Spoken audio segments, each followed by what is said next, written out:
It's lovely to be out on such a sunny evening in Edinburgh, but it's a shame that we have to be out tonight protesting against the two-child cap and the rate clause, well more than a year since Alison, my colleague at Westminster, first spotted it in the small print of a Tory budget. Very glad to see such a huge demonstration today, and so many people still coming along 1 year after the rate clause came into force to show their opposition to this.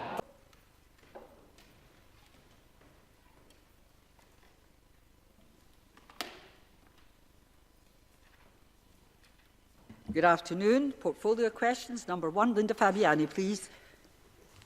To ask the Government what its response is to the UK Government scrapping the EU settled status fee. Ben Macpherson, Minister, please. Since the EU referendum in June 2016, the Scottish Government has been consistent in both our words and our actions. We want EU citizens to stay in Scotland. Therefore, Presiding Officer, I am pleased the Prime Minister has finally seen sense and listened to the deluge of calls to scrap the unfair settled status fee, including the call of this Parliament, with the exception of the Scottish Conservatives. However, dropping the fee does not change the fact that the UK Government is still making EU citizens apply to retain their current rights. Therefore, to assist EU citizens in our communities in order to apply for settled status, the Scottish Government's Advice Service, delivered in partnership with Citizens Advice Scotland, will help ensure that EU citizens feel welcome, supported and valued. And what's more, the Prime Minister's approach to migration makes it all the more clear why it's time for this Parliament to have powers over immigration to determine a tailor-made policy. Linda Fabiani. Can I thank the Minister for that answer, and may I advise the Minister of a constituent who has lived in Scotland for decades but who has not renewed his EU passport. Now he has to do so at a cost to prove to the UK Home Office that he is in fact an EU national.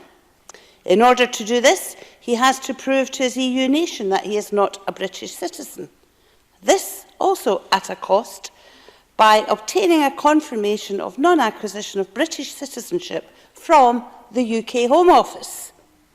Does the Minister agree that this anomalous situation is insulting and concerning to someone who has lived and worked here for more than 30 years, raised his family, has a national insurance number and has paid taxes? Surely this man, and others like him no doubt, already has a proven right to continue to live in and contribute to Scotland. It is, after all, his home. Minister.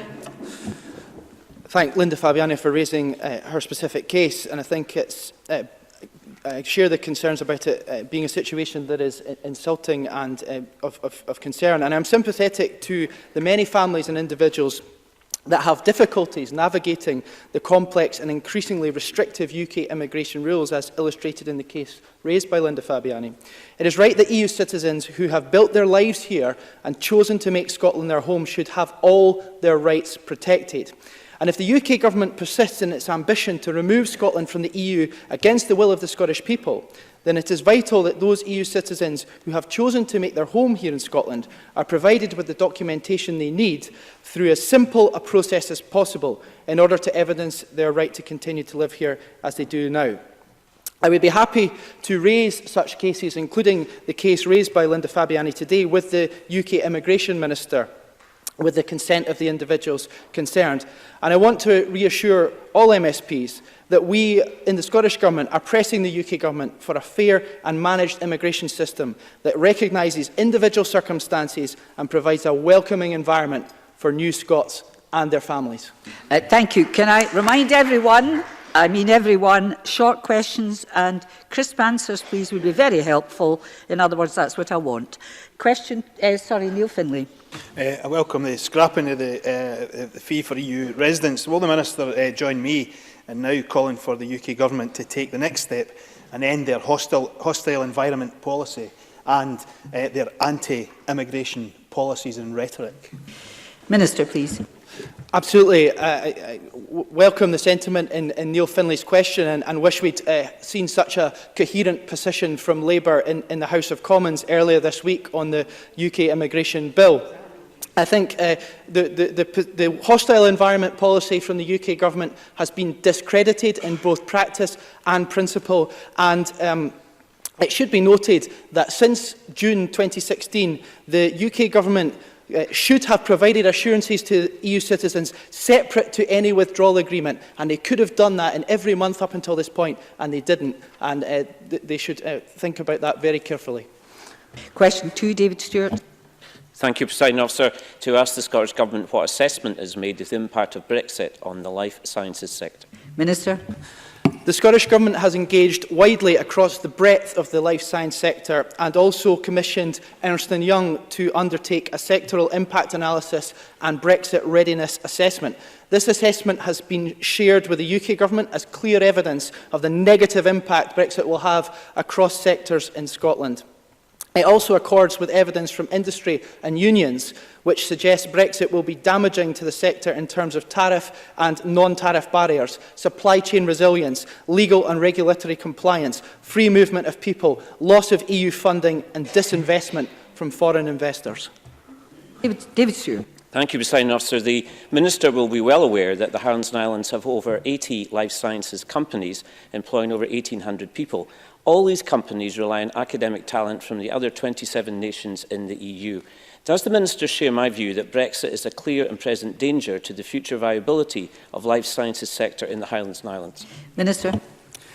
I thank David Stewart for that question. I think he makes a very important point about the detriment of the removal of free movement as a whole, if indeed the UK leaves the EU and Brexit takes place. And I would, in a constructive manner and in good faith, encourage David Stewart and colleagues to continue to engage with us as the Scottish Government and work together to push for flexibility in the UK immigration system by way of a Scottish visa, so that we can support key sectors in our economy, including the life sciences sector. Kenneth Gibson. Thank you, Presiding Officer. Innovation in research and development is key to the success of the life sciences sector. As the Minister knows, a significant number of EU citizens work in R&D. What assistance, therefore, can the Scottish Government provide to ensure our competitiveness in R&D is not seriously compromised by Brexit? Minister. Thank you, Kenneth Gibson, for that question. I think there are two aspects in which we can all work together proactively in order to continue to support R&D in the life sciences sector and elsewhere in terms of the challenges faced by Brexit. One is to continue to oppose the removal of free movement and to oppose the restrictions that are being set out in the UK Government's white paper on immigration. And two, we should all collectively be working together to urge the UK Government to continue UK participation in, as a third partner country in the event of Brexit, in EU programmes like Horizon 2020, and indeed at the Joint Ministerial Council on Europe in London on Monday. That's exactly what I pressed on behalf of Scotland. Question 3, Alison Harris. Thank you.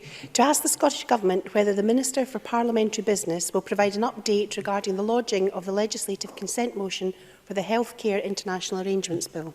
Minister Graham Day, please. Presiding Officer, the legislative consent motion in question was lodged on Monday the 14th of January.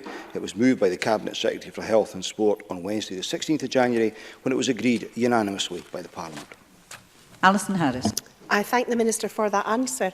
But surely, finally giving consent after months of threats not to just shows up the Scottish Government's empty bluster and suggests that the right thing across all Brexit issues is to work consistently and dump the grandstanding. Minister. Wow. Presiding Officer, the Scottish Government has shown itself through its approach to Brexit-related legislation to be reasonable and pragmatic. But until and unless we can be assured that the decisions of the Parliament will be respected by the UK Government, we will not lodge legislative consent motions on Brexit-related provisions except in the most exceptional of circumstances. We'll continue to contribute fully to committee and parliamentary consideration and ensure that the Parliament is able to express its views on Brexit-related provisions in UK bills. But overarching all of this, Presiding Officer, is a simple truth. Our role as the Scottish Government is to stand up for the interests of Scotland, something the Conservatives might want to try sometime. Question 4, Alexander Burnett. Thank you, Deputy Presiding Officer. Can I ask the Scottish Government what discussions ministers have had with civil servants regarding the EU Withdrawal Legal Continuity Scotland Bill since the Supreme Court's judgment on it? Minister. Presiding Officer, Scottish Ministers regularly discuss matters within their responsibilities with officials. In addition, the Cabinet Secretary for Government, Business and Constitution has held a meeting with representatives of the parties in the Scottish Parliament to discuss the bill and the options for proceeding with it following the Supreme Court judgment. Alexander Burnett. I thank the Minister for that answer. Now, the original largely unlawful bill was pushed through on emergency procedures, giving MSPs hardly any time to scrutinise important legislation, compared to the EU Withdrawal Act, which had over 11 months. So can I ask the Minister, will he therefore rule out using such emergency procedures in this way again? Minister. Presiding Officer, as I have indicated, the decision on how to proceed is the subject of ongoing discussions between Mr Russell and the other parties of this Parliament. A meeting took place shortly before Christmas. I think Mr Tompkins was there, and a further one is due later this week, I believe. An announcement on how we proceed will self-evidently be informed by those discussions, but an announcement will be made in the coming weeks. But just to be clear, no matter how many times the Conservatives seek to claim otherwise, the Scottish Government's position on the continuity bill was vindicated by the Supreme Court. Yes. No ifs, no buts, yes. No maybes. Exactly. Willie Rennie. Does the Minister not think that the answer is a proper dispute resolution procedure on areas of common interest? Rather than a Scottish veto or a Westminster veto, surely the acceptance of common endeavour in areas of common interest is the way ahead. Minister. Presiding Officer, as I indicated earlier, this is a matter of discussion between the parties of the Parliament, where each can genuinely input to the process. So I would encourage Mr Rennie to bring forward those points, if he so wishes, at the next meeting, which I believe takes place tomorrow. Question 5, Rona Mackay. Thank you, Presiding Officer. To ask the Scottish Government how it will ensure that EU citizens living in Scotland can maintain democratic participation. Minister. EU citizens will retain their right to vote and stand in Scottish Parliament and local government elections after Brexit. We have previously set out our intent to protect EU citizens' voting and candidacy rights in Scottish Parliament and local government elections. The programme for government includes a commitment to bring forward an electoral franchise bill which will extend the franchise to include citizens of all nationalities legally resident in Scotland. Rona Mackay. I thank the Minister for that answer. Several EU citizens in my constituency have been in touch with my office concerned about the UK Government's EU settlement scheme. Does the Minister agree with me that the system is currently not fit for purpose apart from the gross unfairness of it, as the UK Government's own settled status scheme app is only available to Android phone users and not to those using other mobile devices? Minister. Thank Rona Mackay for that supplementary. As laid out in our programme for government, for this year, we have stated already committed to bring forward a franchise bill. We have opposed the settled status fee charge, and we have set up our advice service working with Citizens and Advice Scotland in order to advise the EU citizens in our communities who make such a huge contribution in order to help them through the settled status scheme. We are doing that, going over and above anything that the UK Government are doing, because, as was highlighted in Rona Mackay's question, there are serious misgivings around both the technical and practical delivery of the UK Government's mechanisms for bringing EU citizens through the settled status scheme, but also how much their efforts are going in terms of reaching out into communities and assisting those who have accessibility issues or are not comfortable using digital technology. Therefore, our advice service will provide face-to-face advice, telephone advice and online advice, and we hope it will make an important difference. Question 6, Andy Whiteman. To ask the Scottish Government whether it will provide an update on the preparations being made by it and its agencies for a potential no-deal Brexit. Minister. Presiding Officer, the Scottish Government remains committed to keeping Parliament informed of our contingency planning for the prospect of exiting the European Union without an agreement. We've repeatedly made clear that the UK Government can and should take immediate steps to exclude the possibility of a no-deal outcome. Until this happens, as a responsible government, we will continue to intensify our preparations. This includes work at directorate level on identifying the risks and potential impacts, as well as mitigating actions across a wide range of issues. The Scottish Government Resilience Committee leads on our preparations for no deal. Officials, key agency leads, ministers and a representative from COSLA meet each week to assess progress. Andy Whiteman. I thank the Minister for that answer. He'll be aware that no deal cannot be removed other than by a deal or by revoking Article 50. Given the vote last night in the UK Parliament, does the Minister agree that no deal is now significantly more likely? And importantly, in this context, and following Mike Russell's statement in Parliament on the 18th of December, will the Scottish Government now place in the public domain technical notices covering devolved areas similar to the 105 notices published by the UK Government? Minister. By aligning herself with the hardline Brexiteer wing of her party last night, the Prime Minister has brought a no-deal scenario even closer, as Andy Whiteman has alluded to. It's imperative that, while continuing to press the UK Government to see sense and step back from the brink, we continue to plan for the worst. It's entirely appropriate and necessary that we do so. Mr Russell addressed the issue of a no-deal planning in a statement a few weeks ago. The Scottish Government is happy to consider how we continue to up members, and I'll take the point that Mr Whiteman has raised away and discuss it with Mr Russell. Adam Tompkin. Thank you, Presiding Officer. There is a meeting chaired by the Prime Minister in London today to discuss preparations for a no-deal Brexit. The First Ministers of Wales and Scotland were both invited to attend that meeting. As I understand it, the First Minister of Wales is there, but the First Minister of Scotland is not. Why not? Minister. I find it staggering, Presiding Officer, that with the horrendous situation we find ourselves in around Brexit, here we have the Conservatives taking an opportunity in here simply to make a point like that. Mr Russell, as Mr Tompkins well knows from their exchanges in this chamber, is a perfectly adequate, far more than adequate representative for the Scottish Government at that meeting. Question 7, Fulton McGregor. Thank you, Presiding Officer. To ask the Scottish Government whether it will provide an update on its discussions with the UK Government regarding Brexit. Minister. Presiding Officer, last week the First Minister and the Cabinet Secretary for Government and Business and Constitutional Relations met with the Prime Minister and the Chancellor of the Duchy of Lancaster to discuss Brexit. The Prime Minister has said she wants to give the devolved administrations an enhanced role in the next phase of the Brexit process. However, the UK Government continues to ignore the views of the Scottish Government, the votes of this Parliament, and indeed the 62% vote of the people of Scotland to remain in the EU. With the clock ticking down to exit day, the Prime Minister must start listening to people outside the Conservative Party and DUP, abandon her damaging red lines, seek an extension to Article 50 process, and immediately rule out a no-deal outcome. And, Presiding Officer, I hear Mr Tompkins chuntering from a sedentary position.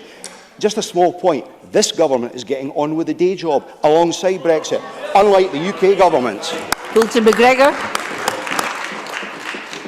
I thank the Minister for that response. Last week, the Prime Minister showed she was running scared of the verdict of the Scottish people. Isn't it the case that the mandate for an alternative path for Scotland is cast iron? A majority of MSPs and Scottish MPs returned at the last two general elections support holding an independence referendum, an option endorsed by this Parliament with the manifesto on which this Government was elected on.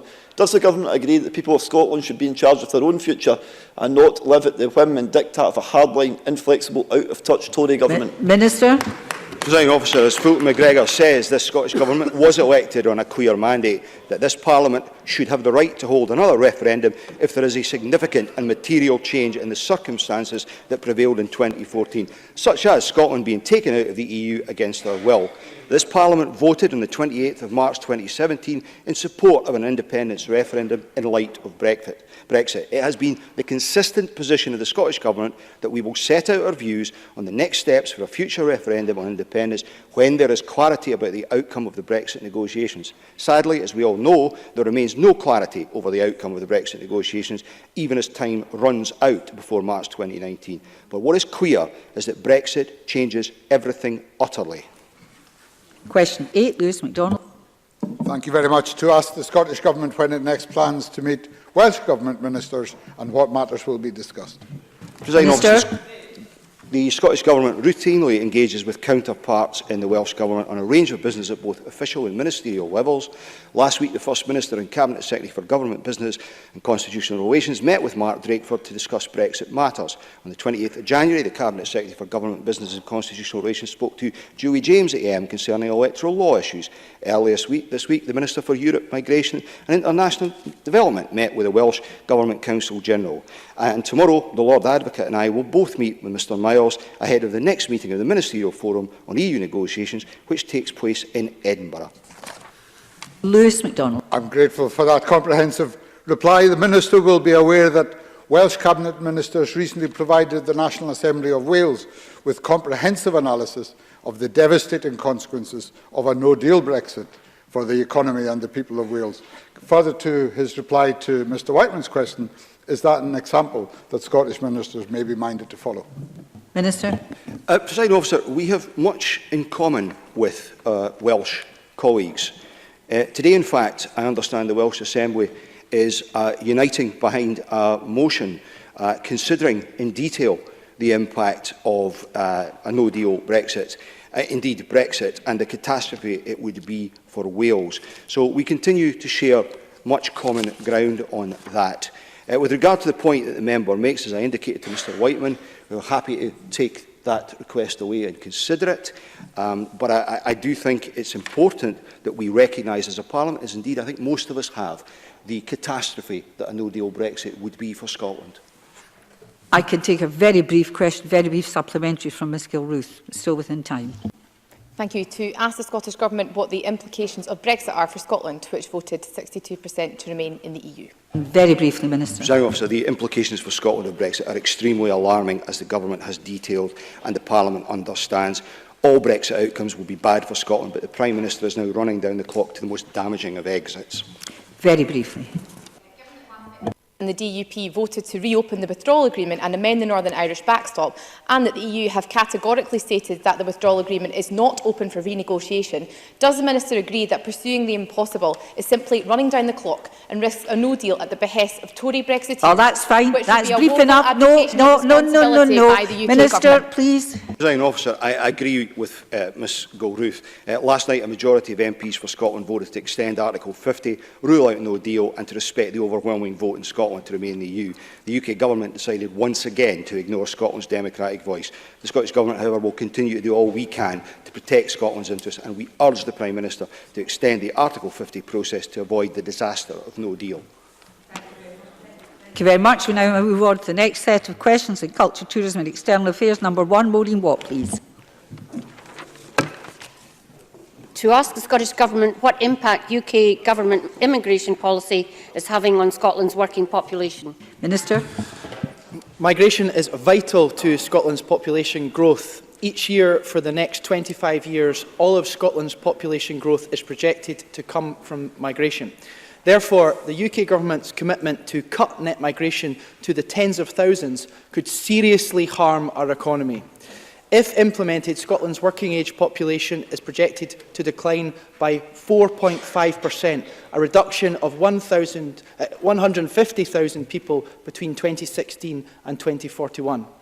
A Brexit-driven reduction in migration would see GDP in Scotland drop by an estimated 6.2% by 2040, equivalent to a fall of almost £6.8 billion a year in GDP and £2 billion in government revenue. This is an unacceptable price for Scotland to pay, and is why we need a migration policy tailored to Scotland's needs, with more powers for the Scottish Parliament. Maureen Watt. I thank the Minister for that answer.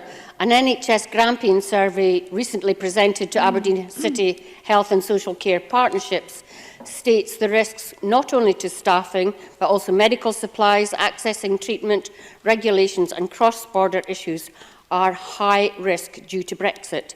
This is compounded by this Home Office's stubborn refusal to engage with MSPs and our offices. Does the Minister agree with me that the Home Office should stop treating MSPs and members of other devolved parliaments like second-class representatives, start engaging with us to resolve urgent immigration cases as soon as possible, and is it not time that the Westminster Government stopped using EU nationals and others as pawns in their games? No, Ms Watt, it was a good point, but it wasn't brief enough, and I'm getting titchy. Minister. Thank you, Presiding Officer. Brexit could indeed have significant impacts on health and social care in Scotland, with potentially serious consequences for the recruitment and retention of health and social care workers in Scotland. And indeed, as Maureen Watt has raised, it also raises concerns in areas such as medicines, medical devices and clinical trials, access to future EU funding and the rights of Scottish citizens to access state-provided healthcare across the EU. On the point about correspondence, MSPs are understandably concerned about these issues and the impact on their constituents. I have met with the UK Immigration Minister, Caroline Notes, several times to highlight the Scottish Government's concerns and reiterated our willingness to work collaboratively to safeguard the interests of EU citizens in Scotland. However, despite committing to meaningful engagement, the Home Office continues to refuse to deal substantively with the concerns of Scottish ministers and MSPs on immigration cases. This is completely unacceptable. The UK Government has repeatedly committed publicly and privately to the full involvement of the devolved administrations, but so far, unfortunately, I have been frustrated by the quality of this engagement. Nevertheless, the Government is clear that it will do all it can to support EU citizens through this difficult time, and I, as Minister, I'm happy to receive correspondence from MSPs to write Minister to the UK Government, and I have done that for MSPs across the Chamber. Willie Rennie, briefly. I have concerns about the immigration policy too, with sectors like the fruit and veg farms in my constituency, the universities, the tourism industry are already being impacted by a drop in the number of workers in Scotland. I don't support the devolution of immigration policy, as these problems are not unique to Scotland. What actual and practical steps has the Minister taken to influence UK Government policy? Minister. Just under a year ago, we presented, Cabinet Secretary Fiona Hyssop presented our substantial paper to the Scottish Parliament on how we take practical steps and seek to influence UK policy. We have written repeatedly to UK Government ministers about our concerns with the MAC report and the White Paper. We have done that in person. We are going to be submitting to the consultation from the Migration Advisory Committee on the shortest occupation list. We are working across every area of government that we can to influence UK Government policy making and working with stakeholders across business who are deeply concerned about what's in the White Paper, particularly the proposed salary threshold. But I say to Willie Rennie, and I say this in good faith, what we are proposing in terms of flexibility in the UK system is taking a solution-focused approach in response to what is being proposed in the UK Government's White Paper. He said that in his constituency, and this is the case for many across Scotland, that key sectors are going to be affected by what is being proposed in the UK Government's White Paper. So I say to Willie Rennie, come and meet with me, engage with us as a government, and together let's be solution focused for the benefit of your constituents and the common good of Scotland. Question 2, Colin Smith. Thank you, President Officer. To ask the Scottish Government what it's doing to maximise the benefits of Robert Burns' legacy in the South Scotland region. Minister. The Scottish Government wants to maximise the social, cultural and economic benefits of Robert Burns' rich legacy for the whole of Scotland, and through Event Scotland we provided 30,000 to the Big Burns Supper in Dumfries as part of Scotland's winter festivals. As part of this work, we have commissioned the Centre for Robert Burns Studies at the University of Glasgow to produce a report which will help us to understand the impact of Burns on the Scottish economy and associated prospectus for driving inclusive growth. We expect the report's findings will be helpful in ensuring that the enduring legacy of Burns can help to accrue ongoing benefit for Ayrshire, Dumfries, the wider South of Scotland region and indeed the country as a whole. Colin Smith. I thank the Minister for that answer, and I would highly recommend the Big Burns Supper to all members, which runs until Sunday. The Minister will be familiar with Ellisland Farm, the family home built by Burns in 1788. The future of Ellisland is very much at the crossroads, and the trustees have developed proposals not only to save Ellisland, but transform it as a major attraction. Can I ask that the Minister, if he'll take the opportunity to find out more about the proposals, which are exciting plans, and hopefully meet with the trustees to discuss how the Scottish Government may be able to assist in delivering a viable long-term future for Ellisland Farm? Minister. Thanks, Colin Smith, for that question. I understand that representatives of Ellisland have recently met with Historic Environment Scotland officials to discuss the trust plans for developing Ellisland. And if they have not done so already, I would encourage them to continue their dialogue with Historic Environment Scotland to ensure that this vital part of Scotland's history and heritage is preserved for future generations. I want to take supplementaries, but they must be brief. I've got Finlay Carson, and I'll take Joan McAlpine. Mr. Carson. As the presiding officer will know, the South West 300 is a stunning 300-mile drive with awesome coastline, hills, glens, forests and lochs, and abundant history, which much rivals the publicised North Coast 500. The Burns Country Run is 160 miles and dedicated, showcasing the many locations associated with Burns. These routes have huge tourist potential. No, that's not brief. That's not brief. Get your question in. What will the Scottish Government do to quantify this potential, and what support will it give to the Burns route? Minister.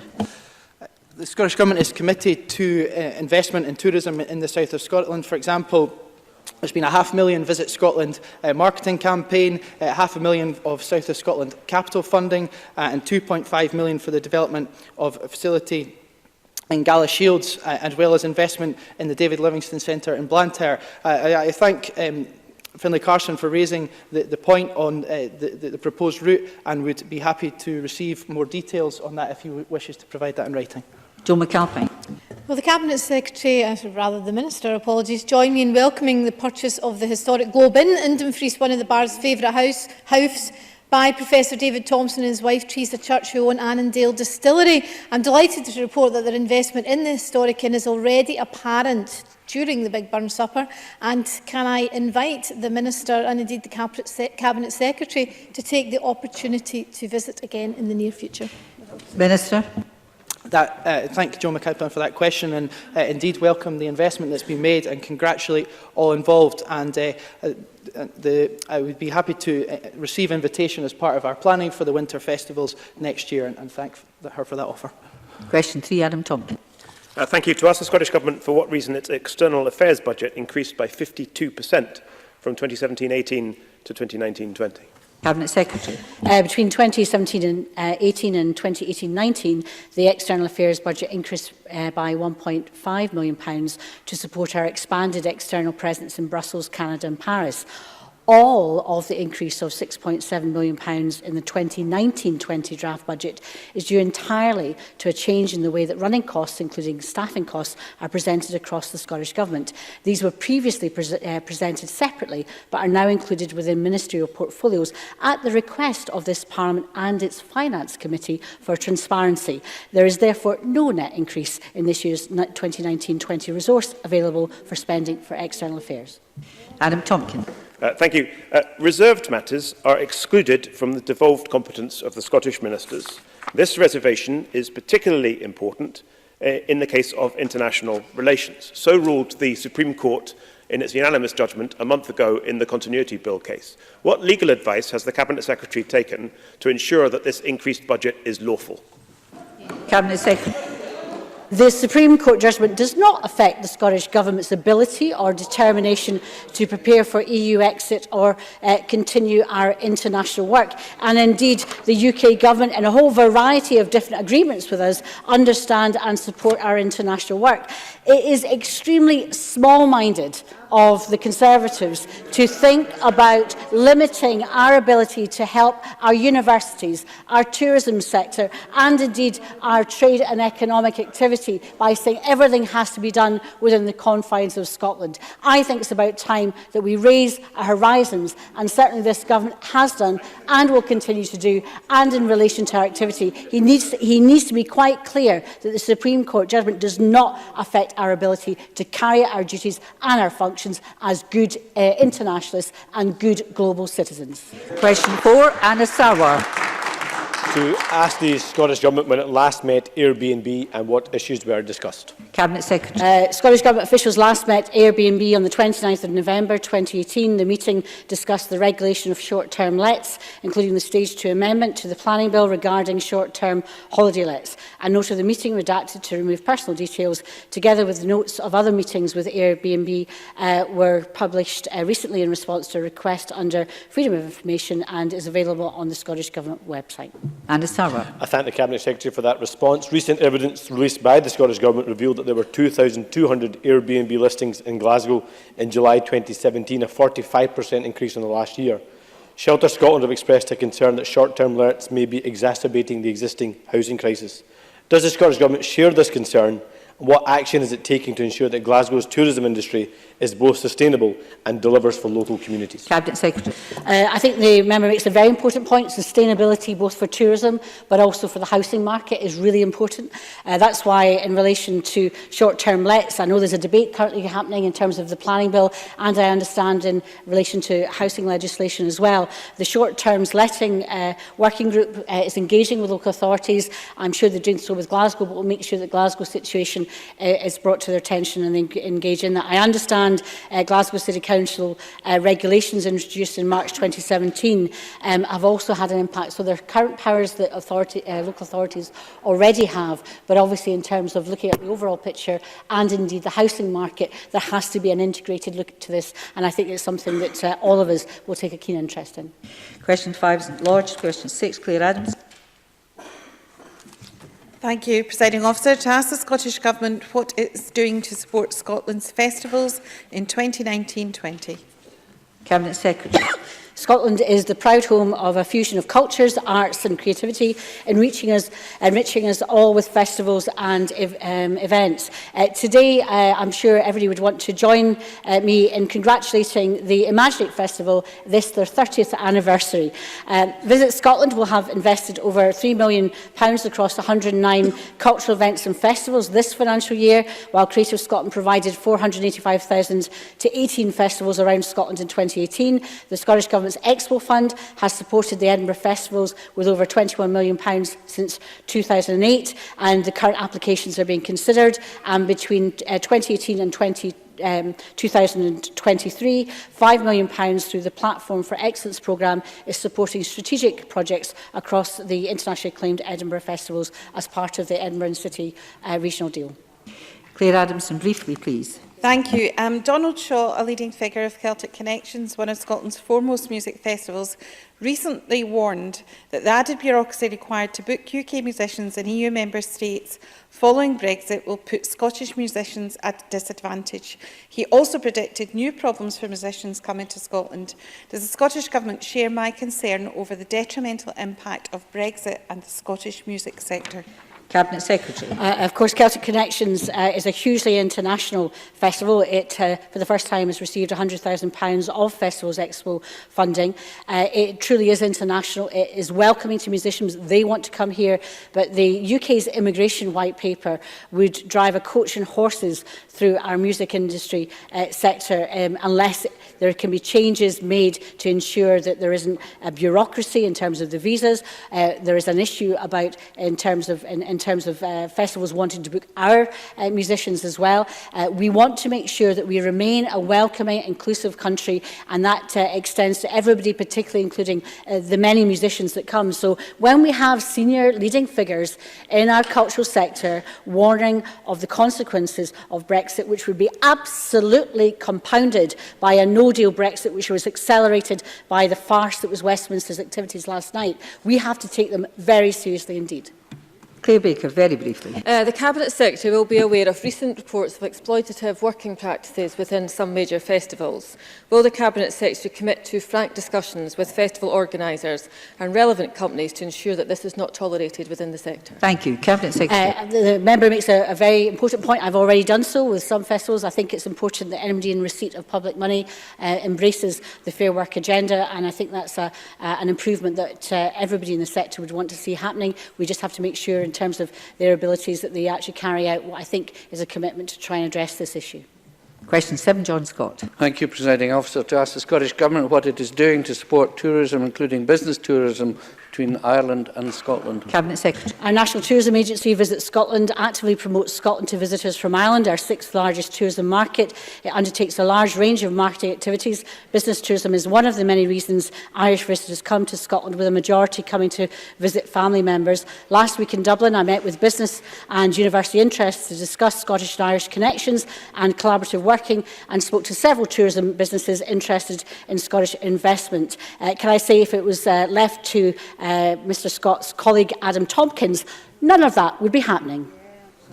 John Scott. Thank the Cabinet Secretary for her answer, and she will be aware that the First Minister announced at the Scottish Chamber of Commerce dinner in December that £2 million of new funding will be given over the next 3 years to Scottish Chambers to promote business tourism and business development through local Scottish Chambers of Commerce. Can the Cabinet Secretary tell Parliament and my constituents at the Ayrshire Chamber of Commerce when that money might be available, as they are keen to further strengthen and grow already established trade and particularly tourism links with Cabinet Ireland? Secretary. I'm delighted that the Scottish Chambers of Commerce are working internally, but also with the Scottish Government to encourage business tourism. Their links in terms of key sectors in the collaboration would be a great advantage in attracting business conferences and other activity here. In relation to spending, I would point out that we're facing a budget vote shortly, and if the member is wanting us to invest in expanded investment in relation to chambers of commerce investment for exports, or indeed any of this export area, helping support the budget would be one way of doing it. Question 8, Sandra White. Thank you, Presiding Officer. To ask the Scottish Government what analysis the Culture Secretary has carried out regarding the impact of Brexit on the arts and creative sector in Scotland. Cabinet Secretary. Leaving the EU would have significant wide-ranging negative impacts on Scotland's culture and creative sectors, including access to funding, trade, working internationally, access to skills and talent. Those impacts have been highlighted consistently in analysis undertaken by sectoral organisations and by the Scottish Government, including a recent Ernst & Young report. This built on previous analysis undertaken by Scottish public bodies in the sector. And indeed, in looking at the extent of EU funding received by cultural sector organisations, this work found that EU funding of at least £59 million was received by Scottish cultural organisations over the period 2007-16, demonstrating the significant importance of EU funding to these sectors. Sandra White, briefly, please. Thank you very much. Thank you for that answer.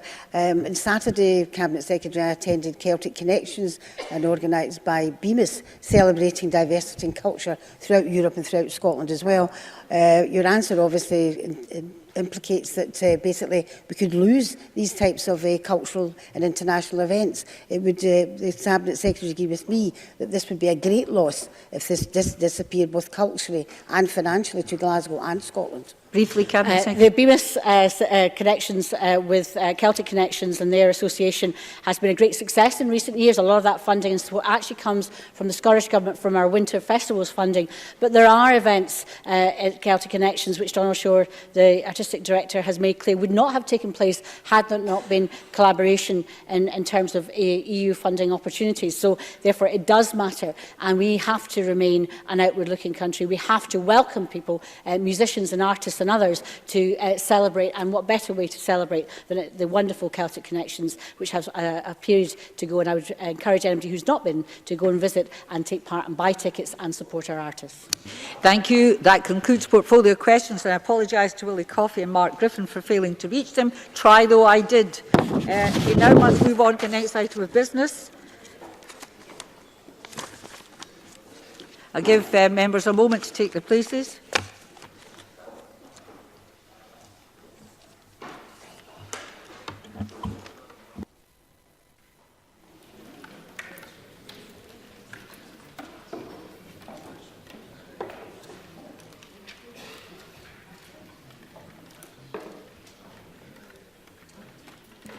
Thank you. Next item of business is a debate on motion 15607 in the name of Liz Smith on presumption to mainstream. I can invite those members who wish to take part in the debate to press the request to speak buttons now, and I call on Liz Smith to speak to and move the motion. Ms Smith, please. Thank you, Deputy Presiding Officer. Can I open this debate with a recognition of and agreement with the OECD's comment in 2012, which stated unequivocally that the principle of inclusion is one of the great strengths of Scottish education, and may I also say that the Scottish Conservatives believe that the presumption to mainstream is part of that inclusive approach, and that for the majority of young people in Scottish schools and their teachers, it has brought rich reward, both in terms of their educational and social experience. Participation in school is not just about what goes on in the classroom, and there are very powerful arguments about why a young person's presence in mainstream provision can be enriched in terms of the development of friendships, the development of wider skills, and in terms of participation in extracurricular activity. Inclusion, however, must never be taken to mean exactly the same thing as mainstreaming. A young person attending a special school, in some cases away from home, may find himself or herself in a very inclusive setting, much better able to meet their potential than they would have done in a mainstream school. And the reverse is true. As the Education Committee report of 2017 found, there are many young people within mainstream schools who do not actually feel particularly well included, so we need to be very careful about the language that we employ. Deputy Presiding Officer, there is no denying the fact that there is a growing number of young people for whom mainstream schooling is not appropriate because it isn't delivering for their best educational and social needs. That was something that the Scottish Government itself acknowledged when it commissioned the Doran Review, which was published in 2012. A report which was in part very critical of the standard of education for some young people with additional support needs, mainly because it was felt that there was a lack of training for teachers to be able to understand and cater for the needs of young people requiring that additional support. Of course, one of the great successes of the 2009 ASN legislation was the significant improvement in the identification of additional support pupils.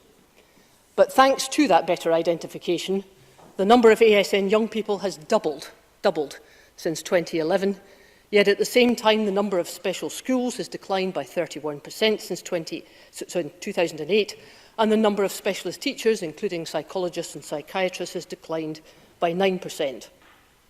24% of all primary children are now identified with some form of additional support, and the figure for secondary is 29%.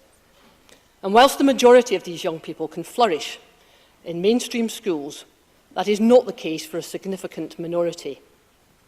60% of teachers are now telling us that young people are frequently being educated in mainstream schools when alternative provision would suit their educational needs much better. In other words, we have seen a very significant rise in the level of demand for specialist education, but as things stand just now, that demand cannot be fully met.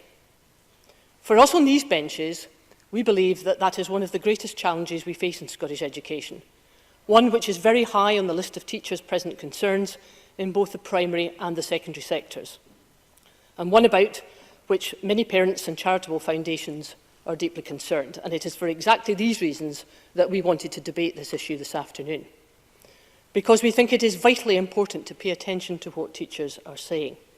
Many are very clear indeed that the current situation is in ways inhibiting their ability to deliver top quality teaching and pastoral care, not only to many young people with the additional support need, but also to many other young people who are in classes where, despite the best intentions of the teacher, they are not receiving the same amount of time as before. And of course, in some cases, there is the accompanying discipline issue. And that is something which naturally both parents and teachers and young people find for themselves is a huge worry. This was partly why the Education and Skills Committee report of 2017 made clear that there are many young people who actually feel more excluded in mainstream schooling than they would do in special schooling, which of course runs slightly counter to what the ASN Act of 29 actually said. But we should not forget that the first quasi-legal criterion which permits exemption from mainstream schooling is, and I quote, "it would not be suited to the ability or aptitude of the child." So, Deputy Presiding Officer, what do we have to do? Well, let's be very aware that the current financial circumstances made it extremely difficult to find new additional resources. And I'm sure we can all agree that it would be very nice to add perhaps another 1,000 specialist teachers to the workforce, but we have to accept for the time being that that is not practical. Local authority budgets are so tight, and we know that the SNP's cut to teacher numbers over many years has also involved a number of classroom assistants who were previously assisting with the support for our most vulnerable children. But let's also be clear that there are some additional resources already within the system. The Cabinet Secretary said just 2 weeks ago at committee, when he admitted that there is an underspend on the attainment fund, with money sitting waiting for schools to use. And we know from the early experience of PEF, which we all support across this chamber, that many head teachers are very keen to do more if they can employ additional teachers in that area. And we know too that there are special schools and some specialist units which have available places. We know in Edinburgh, for example, that the Royal Blind School feels that its specialist resources are underused. We know that the Donaldson School feels the same, and I certainly have knowledge of another couple of special schools which would be able to take more young people. And may I say something at this stage, something about the importance of ensuring that there is maximum access to staff who have expertise in ASN work. And in doing so, can I just pick up a comment from the Residential Childcare Qualification Report of 2012, in which the importance of professional qualifications was discussed. All very important in terms of ensuring that there is additional quality within staffing. There is widespread recognition of the need for a qualification-based profession, but there is also very real concern that the narrow focus of the Level 9 degree award is putting in place some restrictions which are first causing potential excellent recruits to the profession to be excluded, and secondly, placing considerable financial burdens on retraining existing staff. That is an issue that we know has arisen in nursery and childcare, but it is also an issue in some of the smaller specialist schools, and it's threatening the viability of some of these institutions. The approach of local authorities is, of course, key to this debate. It's easy to understand why, as a result of financial pressures, they are reluctant to place a young person in a special school, even if they believe that that young person would benefit hugely from being there. And I can certainly cite, I'm sure every member in this chamber can cite several examples from casework whereby a local authority has sought to continue mainstreaming a young person when the parents and specialist advice has been otherwise. Specialist care means the provision of specialist services. And if it is not always possible to ensure that these can be provided in a single local authority, then we must ensure that these accessible facilities are elsewhere. And part of that equation, of course, is teacher training. And it's not long ago when the Education Committee took evidence from trainee and probationer teachers that we got exactly the same message, that much more has to be done within teacher training courses to assist all teachers to better understand their responsibilities when it comes to young people and their special needs. And that is something about which I hope the GTCS and the teacher training schools can be helpful. Presiding Officer, no one pretends that this is an easy issue.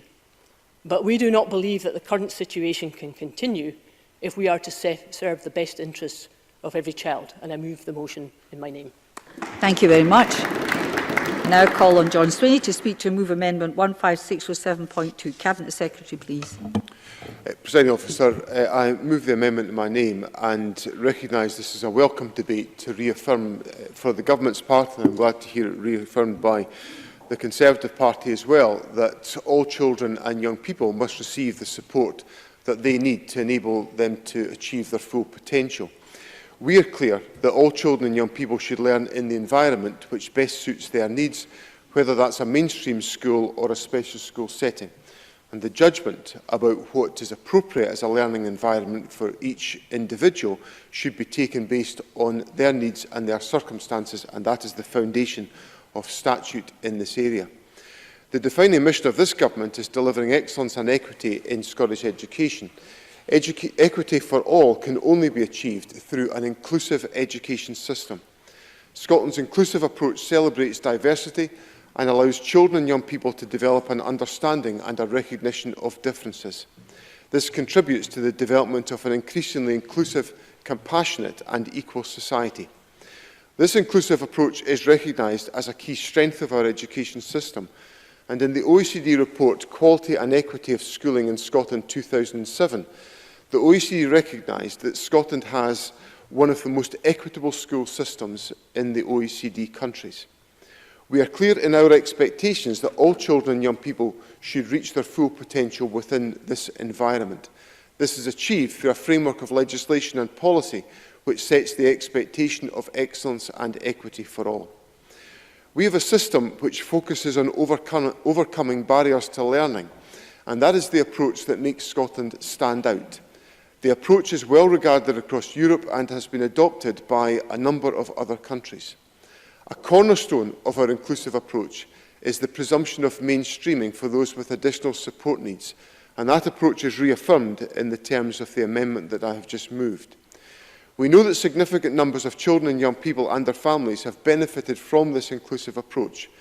There are more than 192,240 pupils who are benefiting from spending some or all of their time in mainstream education. Inclusion is a fundamental aspect of Scottish education and ensures that all children and young people can recognise and appreciate diversity as part of everyday life. Our approach recognises that a child or young person's ability to learn effectively may be impacted in many different ways, from disability or health needs to family circumstances, the learning environment or social and emotional factors. Our focus is that children and young people should receive the support that they need and when they need it, and the explanation there of the range of factors which may affect a young person's ability to learn must be reflected in the educational support that is delivered for each individual young person based on the assessment of their needs. We have made extensive policy and legislative changes over the past 15 years to enable those with additional support needs to thrive as part of their class, their school and their wider community. We must continue to make sure that all of our children and young people feel included and can participate and achieve their full potential. Of course. Liz Smith.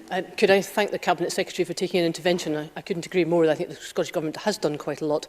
But given that we have got additional capacity within many of the special schools and special units, what else can the Scottish Government do to encourage local authorities to take up these places? Before you respond, Cabinet Secretary, can I just say there is time for intervention, so intervention will make up time. Thank you.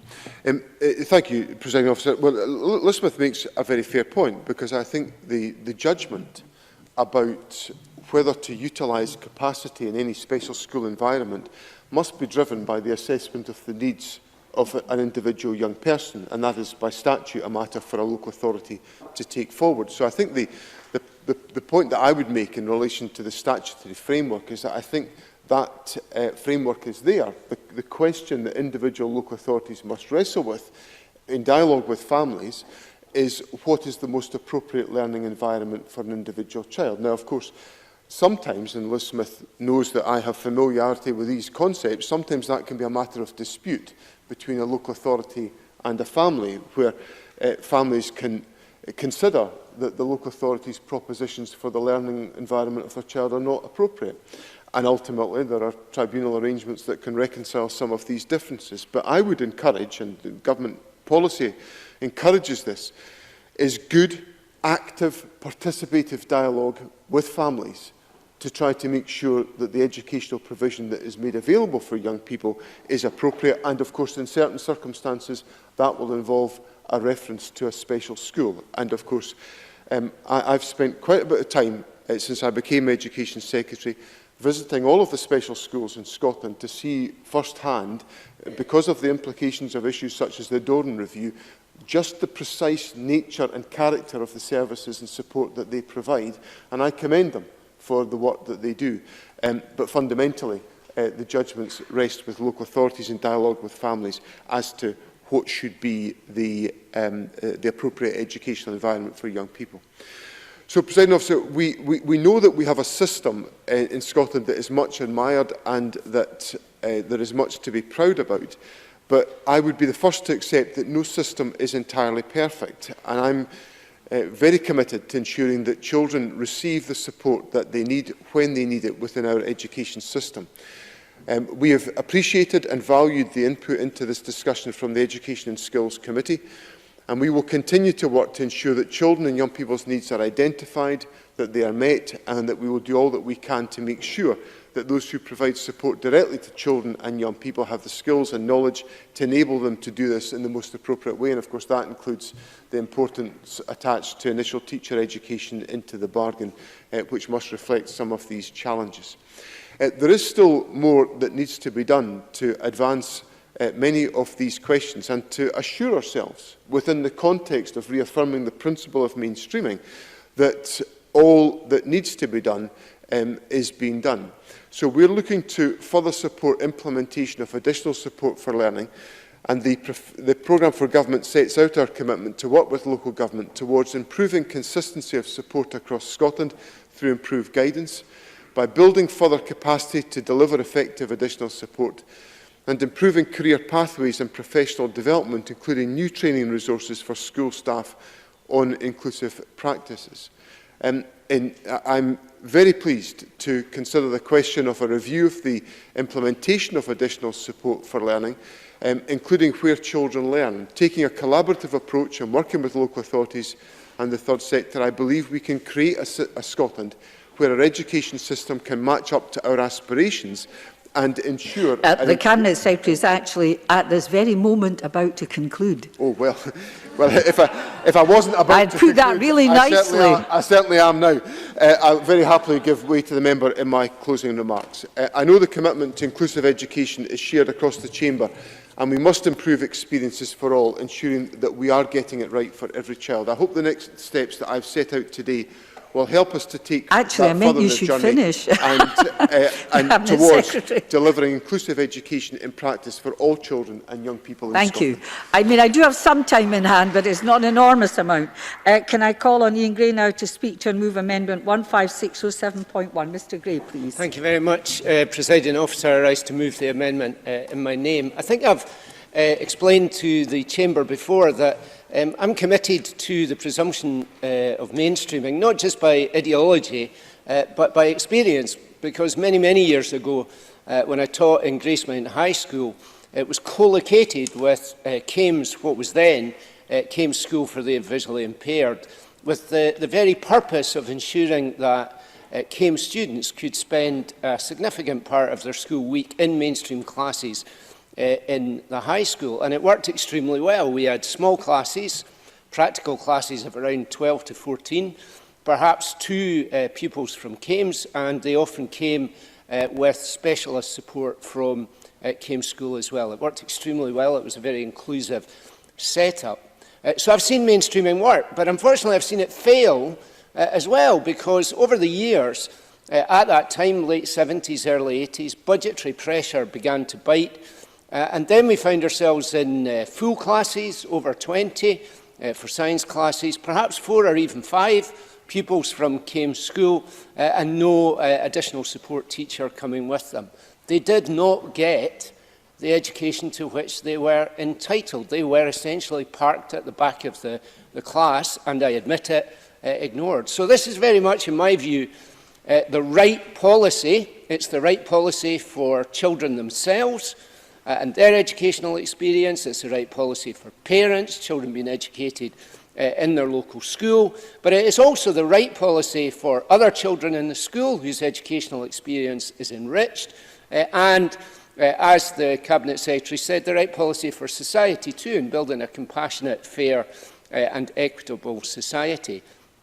But without resources and specialist expertise, and sometimes that does mean, as Liz Smith said, actual specialist provision, it is not really a policy at all. In fact, it's rather a con, a fraud on those children and their parents, as it was for children who came from all across Lothians in these days to attend Kames School and then came through into Gracemount High, where they did not receive the support that they were entitled to. So the question, I suppose, is, we have the policy of presumption for mainstreaming. Today, do we have the resources? And I think the answer is clearly that we don't. Year-on-year cuts to local government have taken their toll, as Liz Smith said, and as she also pointed out, since 2012 we've seen an increase of some 68%, in fact, in pupils identified with additional support needs, and in the same period 500 fewer trained ASN teachers. Look, mainstreaming can still be great. Only a week or so ago I visited the Royal Blind School to talk to them about the gloriously named Elvis, the East Lothian Visual Impairment Service, where their staff work with some 56 children in mainstream education in East Lothian, and that is a great scheme.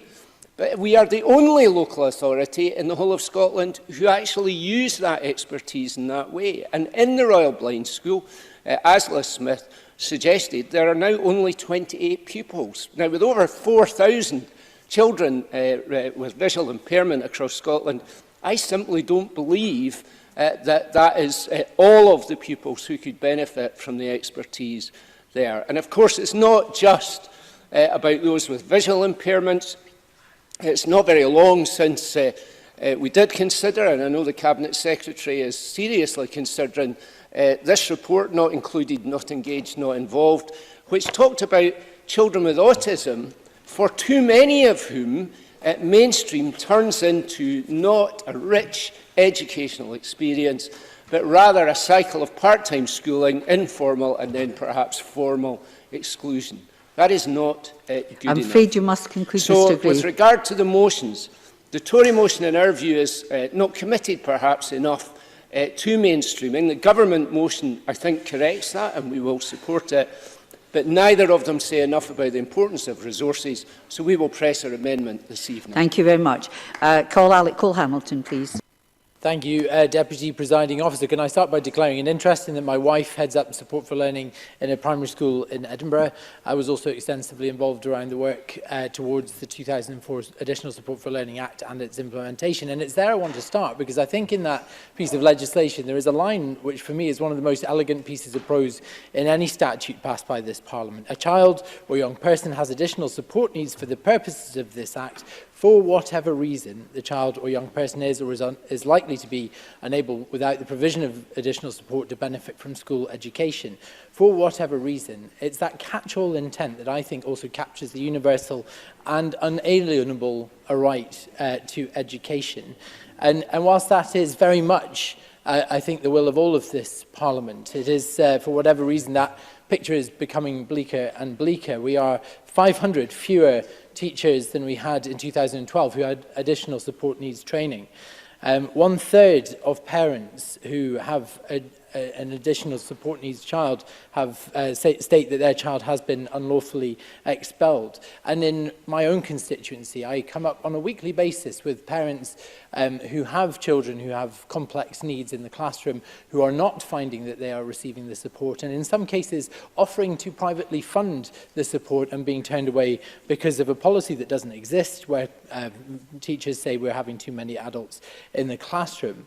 I think there is definitely a disconnect between the goodwill expressed in the policies we passed in this chamber, in the debates we've had in this chamber, and something happening on the ground. We can see that in the metrics. There is a 4 times higher exclusion rate in the additional support needs population within the school, yet additional support for learning only tracks something like 12% of the overall spend in education. There are broken lines of communication, in some cases siloed working, and I'm particularly reminded of the case of the Muir family. They've given me their permission to use their family name, where I had to help them lodge a Section 70 complaint over the fact that there had been an element of drift, whereby, because their child who has autism wasn't receiving the support he needed, but was very disruptive in class, there was an element of drift to the point where nothing was really done to help him until he'd passed beyond the age of 16, at which the state no longer has an obligation to provide that education.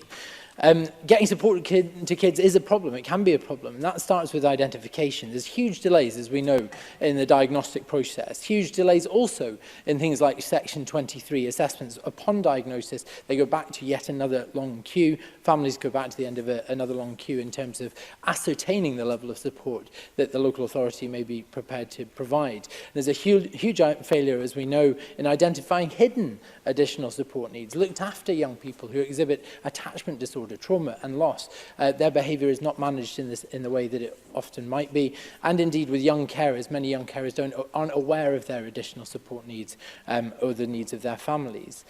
So the picture is bleak. 78% of teachers surveyed by EIS say that there aren't enough additional support provision. And there was one quote on a prominent education blog where one teacher said, "I feel inclusion is a massive stick to beat me with. Teacher training never prepared me for this." That doesn't speak to whether the policy are right or wrong. It's just we're not implementing it as we should do with the right resources, because the concept isn't wrong. Universalism is important because education is a right regardless of capacity or communication skills. Integration is both a social leveler and it can be very therapeutic, but it needs to be backed up with proper training and resources. Thank you. Thank you very much. We now move to the open debate. Speeches of 4 minutes. Alison Harris, followed by Claire Adamson. Thank you, Deputy Presiding Officer. Like many subjects in the education portfolio, the topic of today's debate is that of a well-intentioned policy that once again has not been fully thought through when it comes to implementation. The presumption of mainstreaming has been a part of Scottish Government policy since the year 2000 and has grown increasingly central to the ideology surrounding the teaching of children with additional support needs, or ASN. The arguments in favour of mainstreaming point to the social and academic benefits for ASN children and indeed the positives of other children learning the importance of inclusion at an early age. However, the evidence in Scotland points to the conclusion that it is failing too many children. Professor Lanny Florian of Edinburgh University, an ardent supporter of mainstreaming, said, "We cannot dismiss the concerns of parents and teachers who feel that things are not working for too many children. The problem is that mainstreaming all children only works if there is an adequate support for teachers in its delivery. In December 2018, a Scottish Government publication stated that 28.7% of the school population had additional support needs. In contrast, though, between 2012 and 2016, there was a 12% fall in the number of additional support for staff learning. This is simply not sustainable. Other members have rightly highlighted the damaging effects of this for children, but it's also important to note the impact on teachers and staff. Teachers have written a series of letters to the Scottish Government highlighting their concerns. One letter said that the class teacher was hit, kicked, punched, and the support staff were repeatedly subject to kicks to the stomach and being bitten. In the Scotsman last February, one teacher described their colleagues as beyond breaking point and said that the policy was increasing staff mental health problems. I don't think anyone would think this is okay. Who would want to come to work with the threat of chairs and scissors being thrown at them or being bitten and kicked? Unfortunately, though, this is what we're hearing in schools time and time again. In many cases, a teacher's whole day is spent focusing on the additional support needs of one or two children, to the detriment of every child in the class. I recently asked the Cabinet Secretary what action he was taking to reduce teacher workload in Falkirk. His response highlighted access to streamlined online resources and toolkits to tackle administrative bureaucracy. But these measures don't address the root of the problem. They just attempt to manage the symptoms. The Cabinet Secretary then said it is the local authority's responsibility to ensure workload demands on teachers are minimised. But local authorities are having to make cuts across the board, so this seems like an impossible task. The Education Committee recently heard evidence from the Scottish Government regarding its updated data collection methods. The result in additional support staff no longer being counted as a distinct group, meaning their numbers cannot as easily be identified or tracked.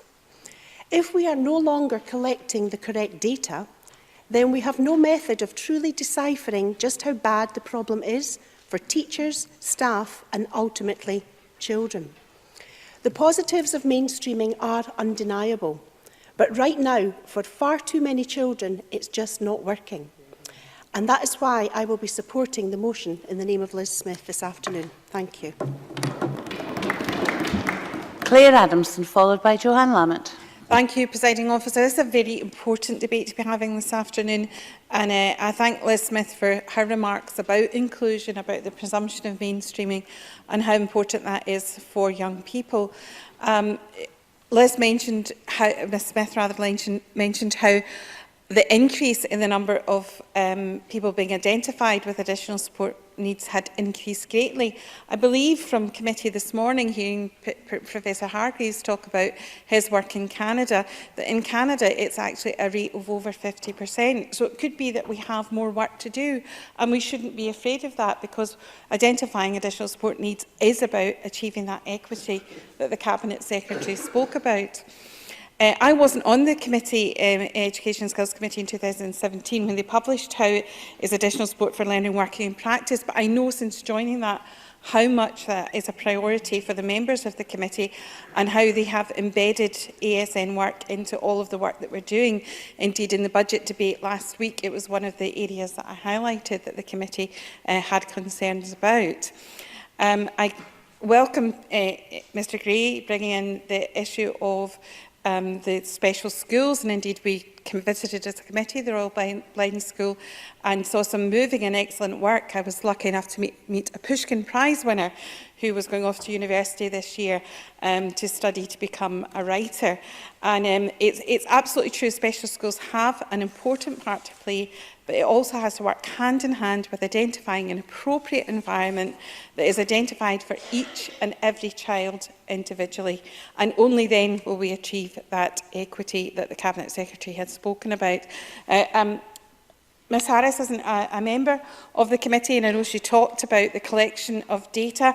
I would like to speak about that because I think this is very important, because we are in danger of conflating ASN teachers with ASN support staff, and we have to be very careful about our language around this. Mick Wilson, who was Acting Deputy Director of Education Analysis Scotland at our committee inquiry, said, I think that at the level of detail at which the data is collected, the descriptions of ASN auxiliary and care assistant, the two categories that were there, that we had in the past, do not match with the staff that authorities have in place now. And because there was no pupil support assistant option to allow local authorities to return in the data collection, authorities were randomly allocating the pupil support assistant to any one of those categories. So it's not that we've not collecting the data, and the data was never collected in an efficient and in a manner that would have really fed into informing about this area. And I think that's something I think the Cabinet Secretary is reflecting on at the moment. Because people could be doing a role in a different authority with completely different job descriptions. And I think the theme from what I've been hearing today is that this will be about partnership working. This is something that we'll have to work very, very closely with education authorities and with COSLA and local authorities to achieve. And that's another area that will need consensus from local authorities on how the job descriptions and the job titles and how they're actually describing their support staff in schools. I was also very glad to hear about the change in the guidance from Alex Cole-Hamilton, and this was an important piece of guidance issued by the government, and it sets out clearly the responsibility of councils in relation to the plans and the criteria that must be considered for implementing plans for young people to ensure that each and every child gets the appropriate support to indeed let them, as the Cabinet Secretary said, reach their full potential. Thank you, President Officer. Joanna Lamont, followed by Jeremy Balfour. Thank you very much, Deputy Presiding Officer. This is obviously a very short debate, and perhaps one of the upsides is that therefore I'll be making a very short speech. I will make some brief observations, but given the lack of debating time given by the Scottish Government to education and to this critical issue in particular, I would seek a commitment from the Cabinet Secretary to provide substantial debating time soon to allow the detail of this policy, its purpose and effectiveness to be explored in more depth. I think we're all agreed on the basics, but I think there is a more substantial and perhaps more nuanced debate that we need to have if we have a bit more time to do it. My starting point is a simple one. I support the presumption to mainstream education as a matter of equity and fairness to young people with special educational needs, but also as a matter of benefit for all young people. And I've been privileged to go on a regular basis to Ross Hall Academy and to Darnley Primary School, both of which have visual impairment units. And I believe that's a benefit to all young people to share their experience of learning. And it is, I believe, a means of breaking down the barriers to division and discrimination that all too many disabled people face throughout the remainder of their lives. But to be clear, a policy commitment is not just stating it.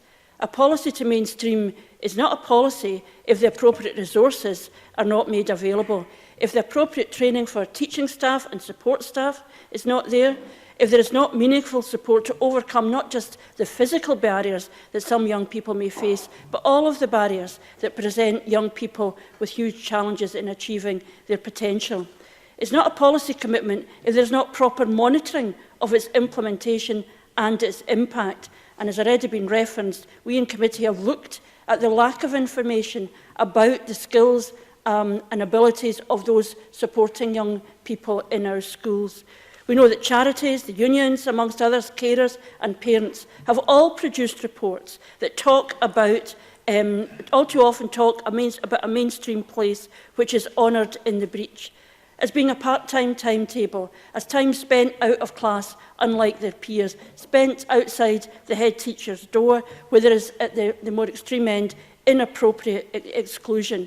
In those circumstances, we have mainstream only in name, and I don't think anyone in this chamber would want simply to aspire to that. It's essential to confront something pretty basic that is going on in the system. All the evidence tells us that there is a stark lack of resource to will the means to make mainstreaming real in the lives of our young people, and that has got consequences.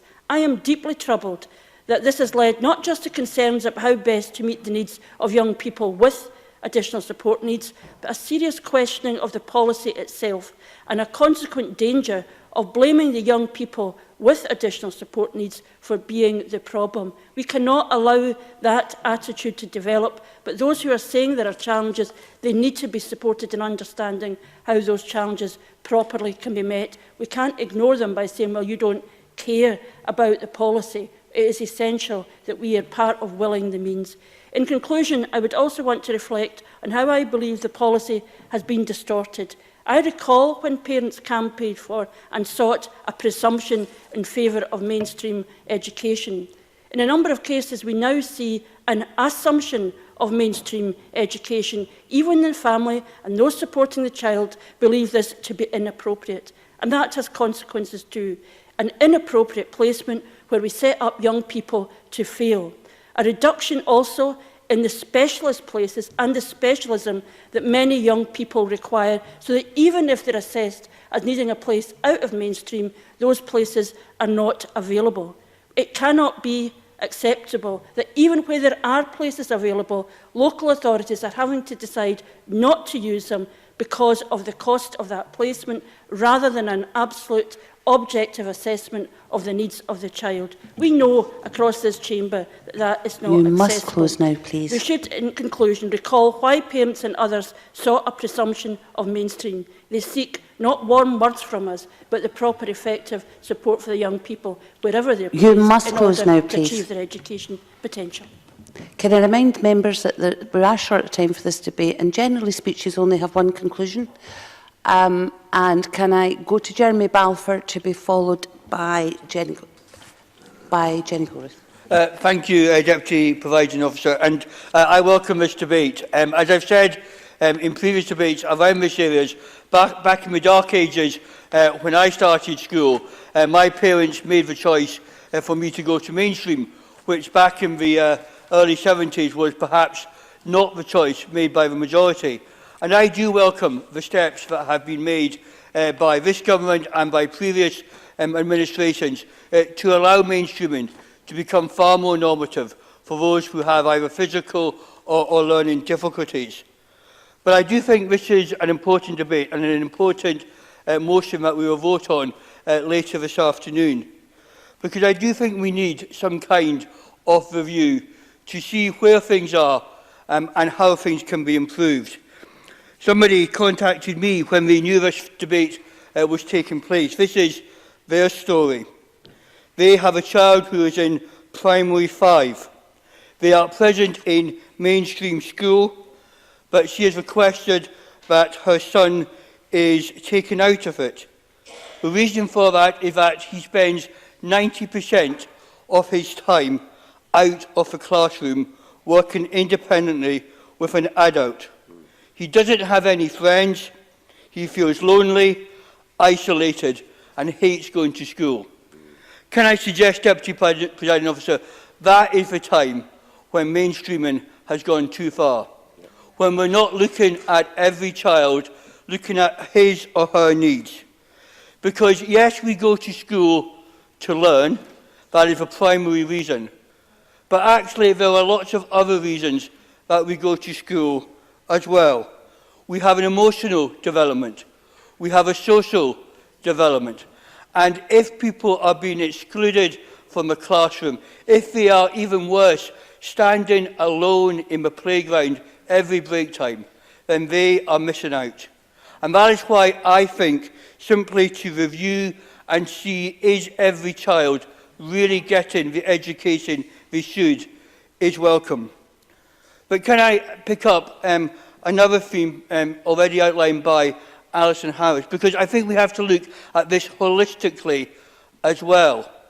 Because often a child in a classroom can disturb other children. Now that doesn't mean they should be excluded. We need to have the appropriate support for that child. But I know, having spoken to many teachers, that they are firefighting in the classroom, that they feel more like policemen than teachers because they are having to control what is going on. And I think there is a danger that we can have this debate in this pleasant surroundings, But as I'm sure others have experienced, either through personal experience, talking to teachers, talking to parents, what is happening at the coreface is often very different from what we express or what we see. Yes, I fully accept that mainstreaming should be the preferred choice, but it shouldn't be the choice that parents and children are forced down to because of bad decisions made by local authorities, either on financial grounds or on ideological grounds. And I do think there is room and opportunity for places like here in Edinburgh for the blind school to continue to develop and to give that support. And that is why I will be supporting the motion in Liv Smith's name this afternoon. Thank you. Jenny Gilruth, followed by Mark MacDonald. Thank you, Presiding Officer. I'm grateful to the Conservatives for bringing today's motion forward on the presumption to mainstream, and I would agree with Claire Adamson on the importance of the subject of today's debate. And with Joanne Lamont, my only criticism would be that we don't have a full debate here today, because I know the Education Committee has looked at this issue in great detail. So 2004 gives us the backdrop to the policy, a very different political landscape, consensus in Scottish education, the Additional Support for Learning Act. Not the language of disability, this legislation and the language it enshrined was truly groundbreaking 15 years ago. But none of us can deny that the ASL Act fundamentally challenged traditional expectations of Scotland's teachers and schools. It put pressure on local authorities to accommodate learning needs which had never before been considered in the mainstream. It put pressure on teachers to properly equip themselves with the training required. Fundamentally, however, it put pressure on education authorities to work to get it right for every child. Now, to do that properly, our schools had to start taking seriously their legal requirements to assess the needs of the children in their care. The evidence bears truth, a 153% increase in the numbers of pupils recorded with an additional support need since 2010. Our children are more readily assessed for support, and this is being done at an earlier stage in their school journey than ever before. Conversely, since 2002, the number of pupils in special schools has fallen by 19%, compared to a 4% drop in the numbers of pupils in mainstream primary schools. Today, 97% of children in Scotland's schools with an additional support need are educated in mainstream education. The Government's review into the presumption of mainstreaming is nonetheless timely, particularly given recent developments in Scottish education, and I note the Government is to report on the implementation of additional support for learning nationally in due course. Now, classroom assistants are a vital part of the education system. They support some of our most vulnerable pupils. Last August, the Herald reported on an overall increase in classroom and support staff from 12,992 to 13,761. That's good news, but the same article goes on to consider behaviour support, where posts have reduced. Now, as a former teacher, I think that part of that is about a cultural shift in our schools away from disciplinary behaviour support bases to enforcing positive behaviour by the use of restorative practices. And listening to Alex Cole-Hamilton with the story of his constituent certainly reminded me, and some members might remember this story, of a boy called Jamie that I once taught. Now, Jamie was regularly removed from classes across the school. Every day he was sent to the deputy head. He would sit outside the deputy head's classroom, and he would sit with a jotter and doodle away to his heart's content. One free period, I remember sitting down with Jamie in a very public place and asking him how he was. He'd been removed from his home. He'd been sent away to live with his grandparents, who lived much further away from the school. So school really was a salvation for Jamie. It was the one constant in his life. And when Jamie arrived, he was promptly removed from classes for his disruptive behaviour. I texted my former colleagues and friends ahead of today's debate, and I was delighted to hear that Jamie's desk is no longer there. Presiding Officer, our teachers are professionals. Every single one of them is trained to support pupils with an additional support need or needs. That is a core part of initial teacher education, and I take issue with Jeremy Balfour's comments with regard to policing the classroom. That's certainly not why I came into education, nor why any of my colleagues came into education. They come in to make a difference to children's lives. That's a very different picture from the one painted we heard earlier. It should also be said that throughout the academic year, our teachers must evidence 35 hours of continuing professional development. And for many, that time is used to hone their skills by focusing their training on the pupils in their care. Presiding Officer, children's needs are not fixed. Conversely, our teachers' training requirements will change over time to reflect the children in front of them. Good local authorities know this. Good local authorities provide and promote training opportunities to ensure this continuous improvement in the profession. Good teachers know that simply passing your teacher training or completing your probation is only part of that journey. The Government amendment today recommits to a continuing commitment to a presumption to mainstream, and I hope that that is a shared perspective across the Chamber. But as Liz Smith alluded to, however, we should be honest that there have been challenges in implementing mainstreaming for all pupils, because all pupils' needs are unique and many of our schools simply were not built to accommodate children with additional support needs. That is a fact, please. And I know from experience it remains a challenge. Thank you. Mark MacDonald, followed by Bob Doris. Thank you, Presiding Officer, and I declare at the beginning of this debate that I'm a parent of a child with additional support needs. My son has a diagnosis of autistic spectrum disorder. It was just over 3 years ago today that I asked a question of the then Minister Alison as to whether the Scottish Government would consider a review into the presumption of mainstreaming because of concerns which I had been receiving about how it was being applied in practice, and that was committed to, and I understand that review is ongoing. I would echo the point that Joanna Lamont made that perhaps we would benefit from a longer debate which would allow for longer speeches with perhaps more nuanced contribution, although I do think the contributions up till now have been broadly very good in that respect, and perhaps that's something that can come at the end of that review process. I think when we talk about additional support needs in this chamber, we must remember that when we refer to an additional support need, that covers a very wide spectrum in relation to needs.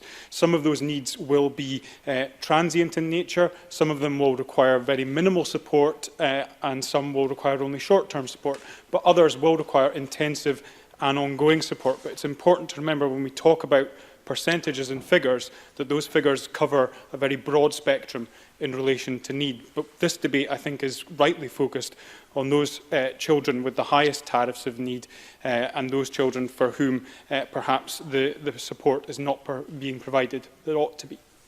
And that, I think, is about a question that arises around consistency, because it would be fair to say that even within different local authorities, there is variability of how children with additional support needs are being supported by different schools, and indeed even within different classrooms. And that sometimes comes down to an ethos of an individual school or an approach of an individual teacher, often inspired by training which they have undertaken or a course which they have been on. And I think the challenge that we face is how we get from that situation of pockets of best practice to one which delivers a culture of best practice. The point I made in the debate which Daniel Johnson held before is that the key to GIRFEC is the word every.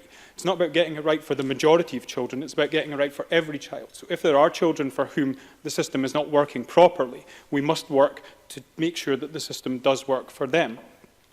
Because it doesn't just impact on that child alone, although they should be the central focus of our attention. It has a wider impact on that child's family, on the other pupils within the class in which that child is being educated, and on the teachers and staff in the class and the wider school in which that child is being educated as well.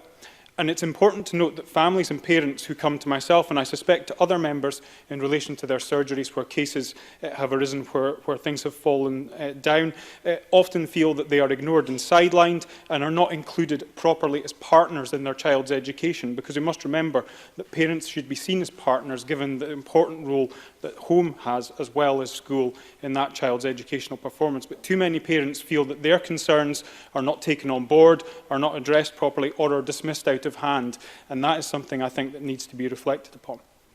And a final point I would want to make, and one which perhaps hasn't yet been brought up in relation to the debate, is about how we manage transitions for children, whether that is from early years to primary, from primary to secondary, or from secondary to further higher education or work after school.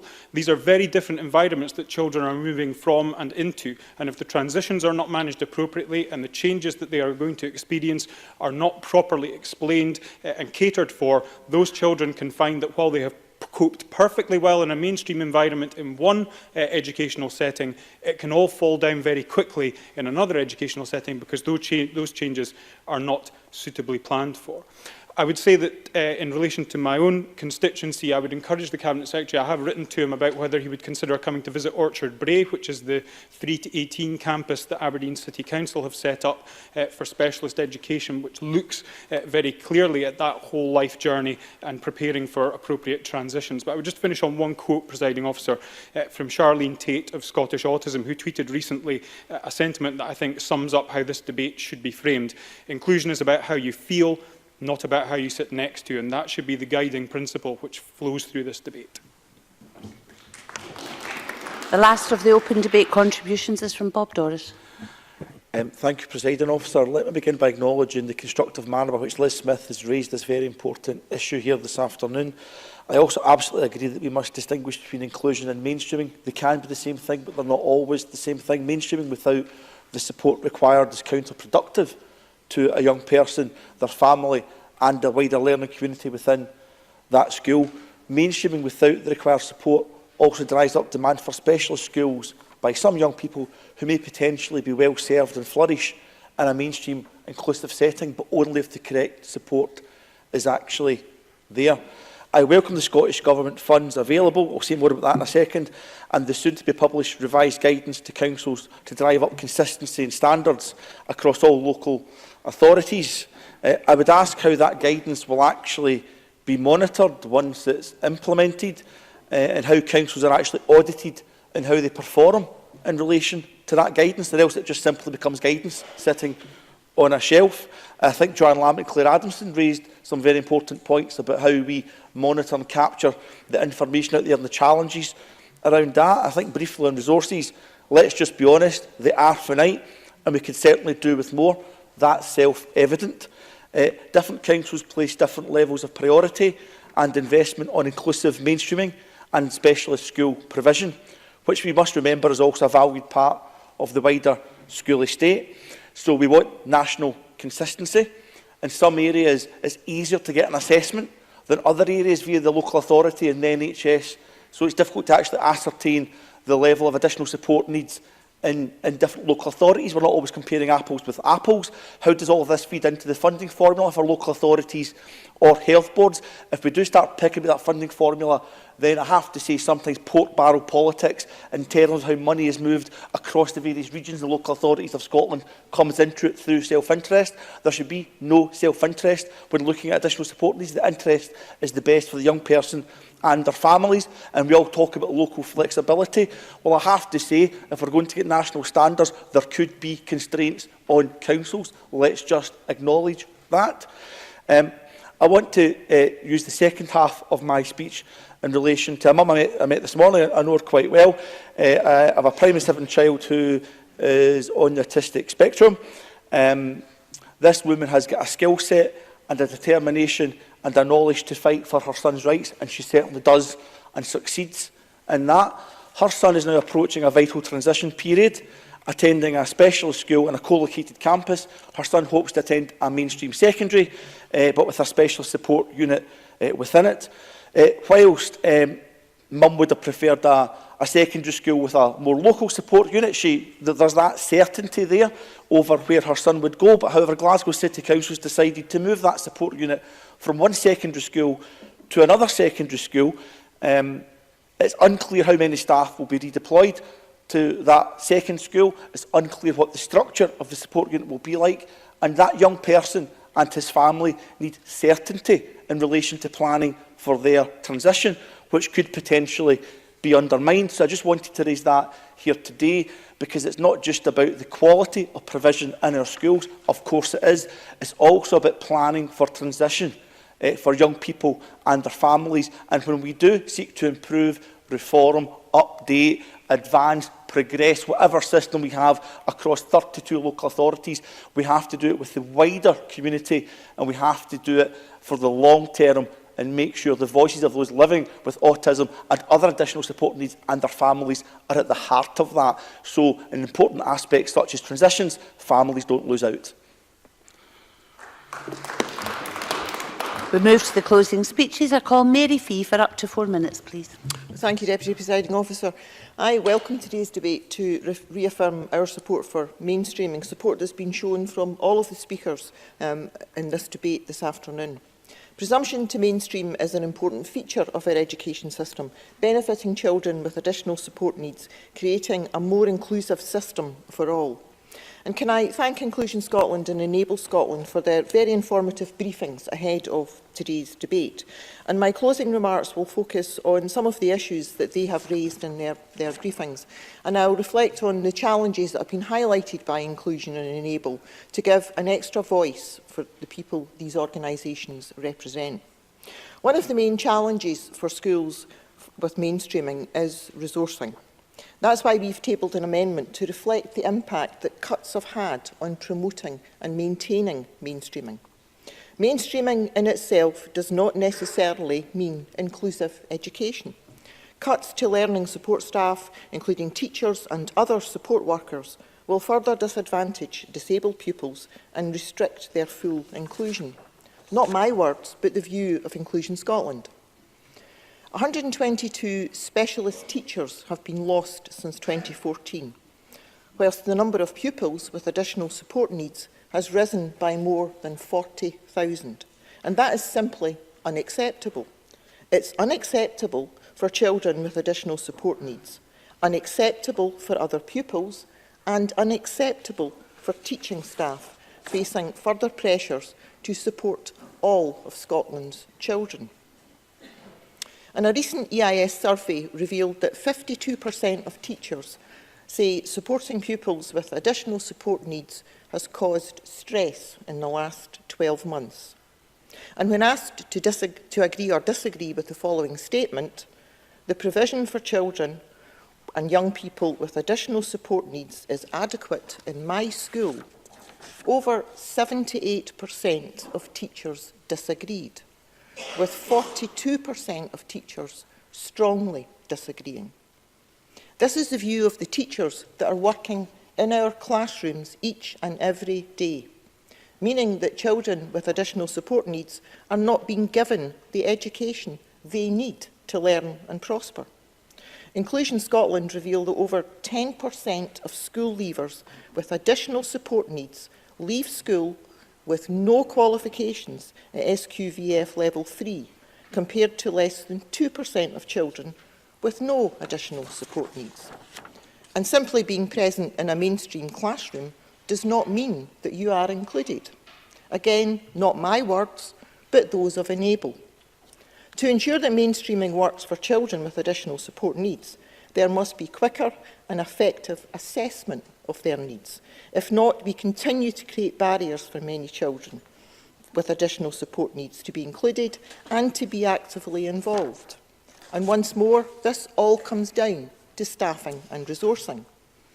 And the Conservative motion fails to address the issue of funding in our schools and instead seeks a regressive step that could be punitive to children who could prosper with mainstreaming, but only if the right resources are in place. And, Presiding Officer, we should all support the presumption to mainstream. It supports inclusion and has benefits for children with additional support needs. Otherwise, we could go backwards in separating children from their peers, creating divisions and creating more barriers. Thank you. I call John Swinney for up to 4 minutes, please, Cabinet Secretary. Presiding Officer, this has been a helpful debate, and I'll try to respond positively to the call from Joanna Lamont for more debating time to consider this issue, echoed by Mr MacDonald, and also I'll look at the invitation from Mr MacDonald to visit the Orchard Brae campus, which sounds like a fascinating facility to meet the needs of young people, and aim to do that as quickly as I can. Joanna Lamont mentioned the issue, and Mary Fee touched on it in her closing remarks, about the impact, the outcomes of what are achieved. And I think it is important to put on the record what is actually achieved by young people with additional support needs in mainstream education. 69% of school leavers in 2016-17 with additional support needs left school with one or more qualification at SCQF level 5 or better. That was an increase of 13.8% since 2011-12, which I think demonstrates, on one measure, the effectiveness of the mainstreaming approach. 65.2% of 2016-17 school levels, including special school pupils with additional support needs, attained one or more qualifications at that level, which was an increase of 10 percentage points since 2011-12. So we do look very carefully, and indeed also at positive destinations, where positive destinations have increased for pupils with additional support needs by 5 percentage points between 2011-12 and 2016-17. So there are achievements being made by young people through mainstream education, and I think that's something we should say about. Of course, I'll give way. Rachel Hamilton. Secretary, for taking my intervention. You've actually touched on a point that I wanted to ask you about, and that was that one of my constituents came to see me, quite a distressed mother, about her autistic son who's not receiving sufficient support at high school. He can't cope because he has stress and anxiety whilst doing his Nat 4 exams and the curriculum. And I just wondered if the Cabinet Secretary believed that the colleges sector can play a key role in delivering a more practical skills and learning experience for young people with autism. Could I remind members that in short speeches, long interventions are not always useful? John Swinney. That may well be a possibility for the individual concerned, and I would encourage, as I responded to Liz Smith in my earlier speech, for dialogue between the family and the local authority about this question, because we have to make sure a judgment is made about what is the correct educational setting for every young person. Now, the issue of resources has been touched on in the debate, and as I've told Parliament before, the resources spent on additional support for learning increased from £584 million in 2015-16, an increase of 2.3% in real terms, 4.5% in cash terms. But I am conscious of the significance of resources, but I don't want to strike a discordant note at the end of my speech, but it is a little bit incredible for Alison Harris to give us lessons about resources when her party supports a policy position of reducing the amount of money available to the public finances because of the tax position that they support in this Parliament. So it is, and of course tomorrow we'll see whether or not the Conservatives will support any money being allocated to the public services through the passage of the budget. If I can conclude on the points raised by Jenny Gilruth, who I thought put the changes in our education system as a result of the passage of the Additional Support for Learning Act into their proper context in the classroom, as we might expect from a former teacher. What Jenny Gilruth illustrated was the change in the approach to education that has come about by the benefits and the advantages of inclusion. It has required adaptations in teaching practice. It has adapted. It required adaptation within our education system, but the education of our young people is the better for having a mainstreaming approach of an inclusive commitment within Scottish education, and the Government's committed to maintaining that. I now call on Oliver Mundell to wind up the debate for up to 5 minutes, please. Thank you, Presiding Officer. I'm pleased to close this debate today on behalf of the Scottish Conservatives, because I do believe it is incredibly important that we do talk about these issues here in this chamber, and I'm pleased that the Cabinet Secretary has picked up on the strong hint from a number of members that we would like to discuss these issues more on government time. Often, I think it's difficult because as a collective, as a society, as a parliament, and I'd say very gently, as a government, as local authorities, as individual schools, it's often very difficult to say the truth out loud, and that is that we're not getting it right for every young person in Scotland. Our education system, as it currently stands, is failing a small but significant group of young people, and I think that we have to be honest enough with ourselves, and I find it very difficult when I speak to constituents who are experiencing exactly these difficulties to explain to them why the system's letting them down so badly. And I do welcome the tone from other members and the Cabinet Secretary in that context today. Inclusion is so important, but it's not just about being present in the classroom or even the school building, as many have said, and we've got to redouble our efforts to make sure that the reality matches up with the rhetoric for many of the young people and parents that we're here to represent. And I think Bob Doris made an important point about the variability across Scotland. I can only speak for my own local authority area, but if there are similar problems elsewhere, then I think it does point, and members must see in their own mailbags, that there is systematic issues here, and I think we've heard that today. We know for a fact that current practices are just not good enough. We know that the expertise and support is in fact out there. We've got lots of very talented people in our education system, lots of specialist provision that, as others have said, could be better used. But I would join Ian Gray in drawing reference to the work done by a number of autism charities recently, which has highlighted unlawful exclusions. This, of course, was not the first report where we saw these concerns being raised, and ABLE raised this in their report, included in the main. And it's very clear that right across the country there is a problem very specifically in this area, with many good teachers, good schools and proactive parents struggling to work in partnership to ensure that young people access their legal right to an education. We also have to ask ourselves, what principle are we putting first? When the presumption of mainstreaming is, while others have said, very important and noble, I do think that we can't just disregard what's in the best interests of a child or young person. And I believe that true inclusion is about listening to what young people and parents themselves are asking for. And I find all too often, again in my own constituency work, that people are crying out for help. They often find that the type of support being offered through mainstreaming or even within their local authority is inadequate and doesn't meet their needs. I think we have to be willing to listen and to approach these very complex issues with an open mind and work hard to find the best solution. I also think we need to trust our professionals and listen to what they're saying. Teachers and specialists are identifying clear issues, as Mary Fee and others have highlighted. And I think we need to think of inclusion not just as something which happens in school, because I'm very well aware from my work with young people that there are some people who find that the idea of getting very intensive support for a short period of time, even if that means that they are being, in some senses, excluded by not being in a mainstream setting, they believe that it's more important that they get the right support in the short term, so that in the long term they can get the advantage of being more included in society by fulfilling their potential and by being able to access opportunities in the workplace.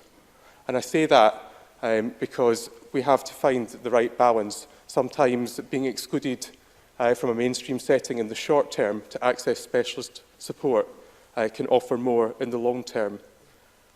In conclusion, Presiding Officer, we've heard today that there is a great deal of positive practice to build on, but we cannot simply ignore the issues highlighted right across this chamber.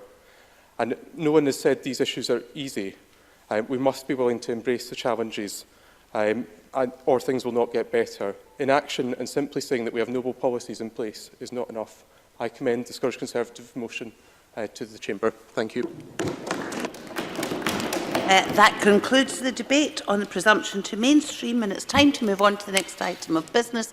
And I'm aware that I'm hurrying you all up, please, because we are already late starting for this next debate. So if you could change places quickly.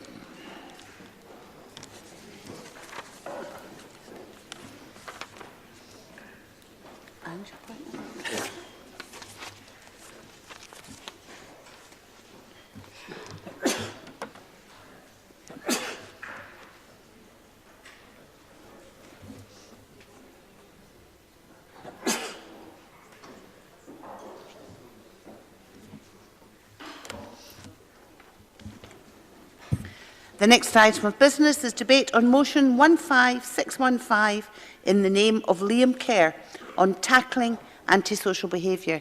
May I ask those who wish to speak in this debate to press the request to speak buttons, and I call on Liam Kerr to speak to and move the motion for up to 8 minutes, please. Thank you, Presiding Officer. Presiding Officer, we rightly spend a great deal of time in this chamber discussing high-profile crimes. But we rarely discuss something more low-level, but which can nevertheless be devastating in its own way, and which can have a major impact on the quality of people's lives, the cohesion of their communities, and the amenity of the space in which they live. And that is antisocial behaviour.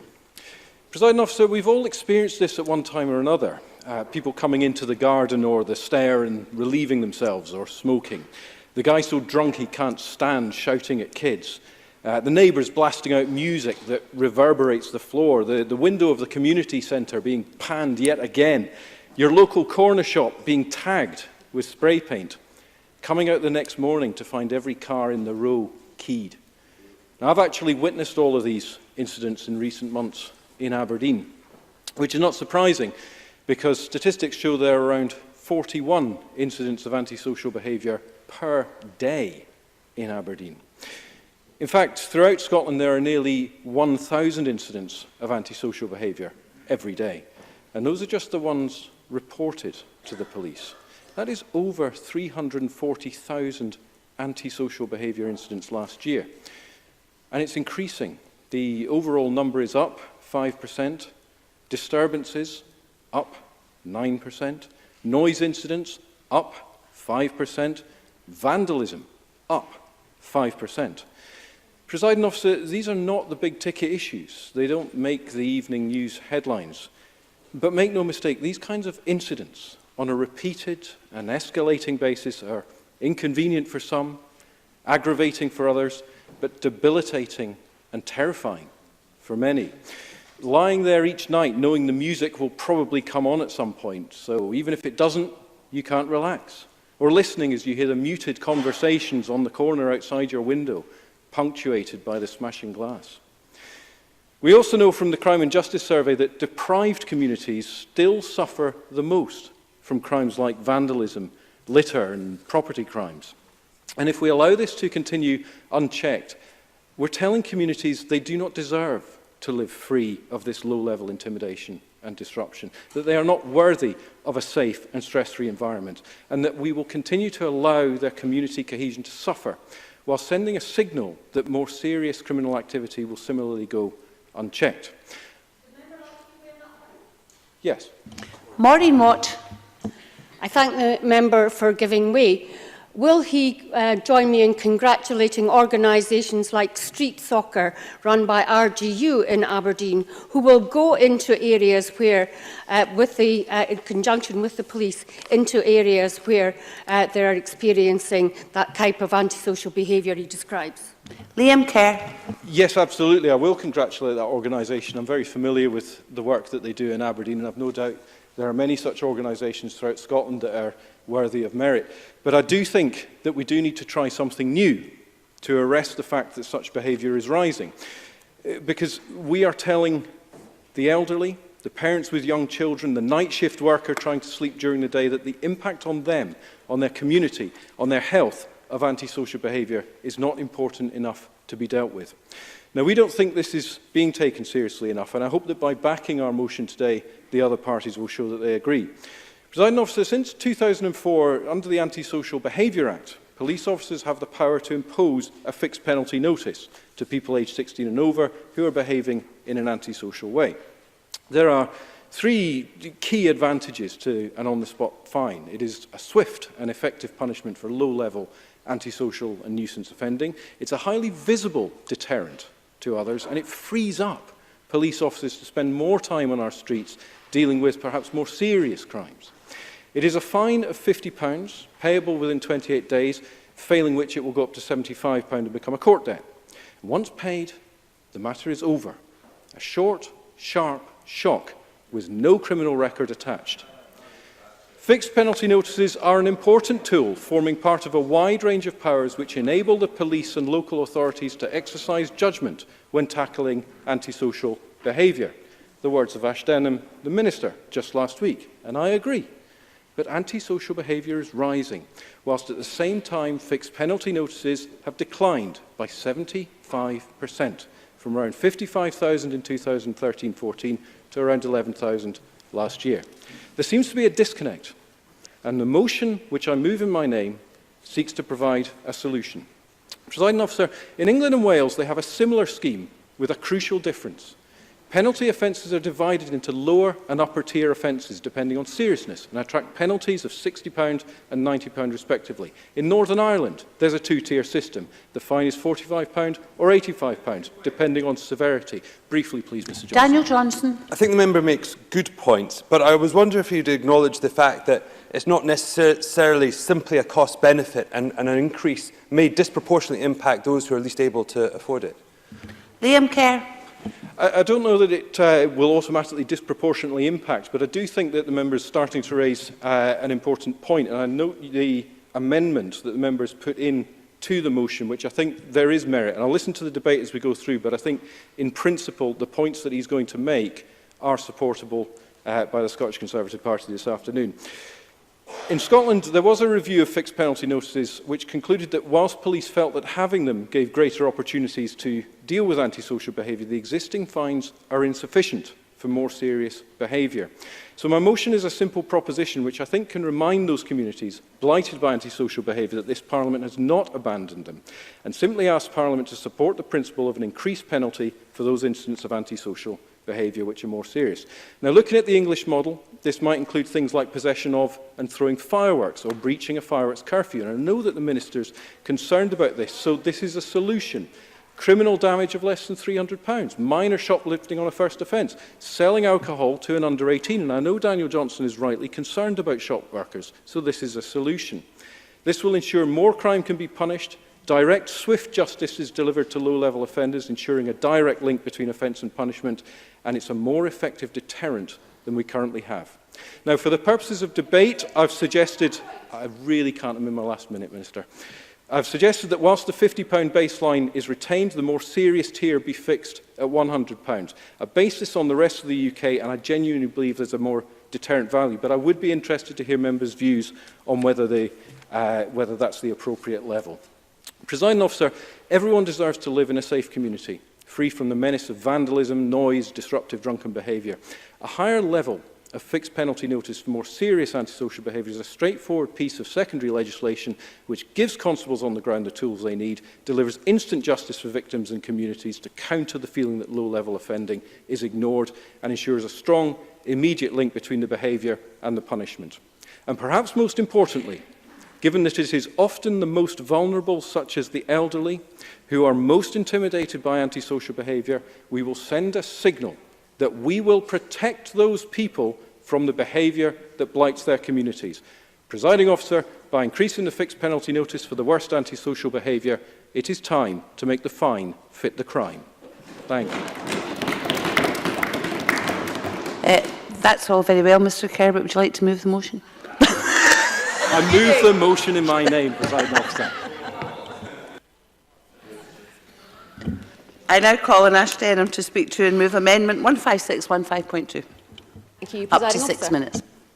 The Scotland that I want to see is where everyone, regardless of background, is able to live in peace, feeling safe in their homes and communities, and being able to raise our families in secure environments, free from the threat of abuse, fear, harassment or intimidation. I don't want to see anybody caught up in any form of antisocial behaviour, and as a citizen, I don't want my family or my community to be subjected to it either. None of us do.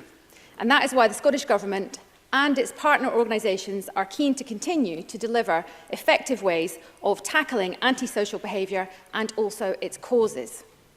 Effectively tackling antisocial behaviour requires a partnership approach with Police Scotland, local authorities and court services all playing a central role in delivering positive outcomes in communities right across Scotland.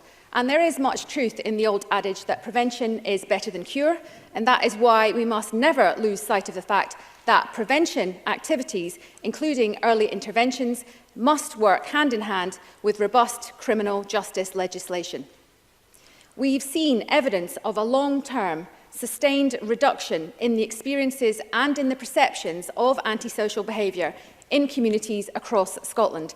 And this is reflected in the Scottish Crime and Justice Survey, which shows that the percentage of adults who think people behave in an antisocial manner in their local area has fallen from 46% in 2008-9 to just 29% in 2016-17. And the estimated percentage of adults who've actually experienced vandalism has also almost halved between 2008-9 and 2016-17. And I'll take the intervention. Liam Kerr. I thank the Minister for taking the intervention. That's perceptions, Minister. You've got to go out into communities and find out what's really happening on the ground, where, frankly, people are still experiencing this. Do you not agree with that? Ash Denham.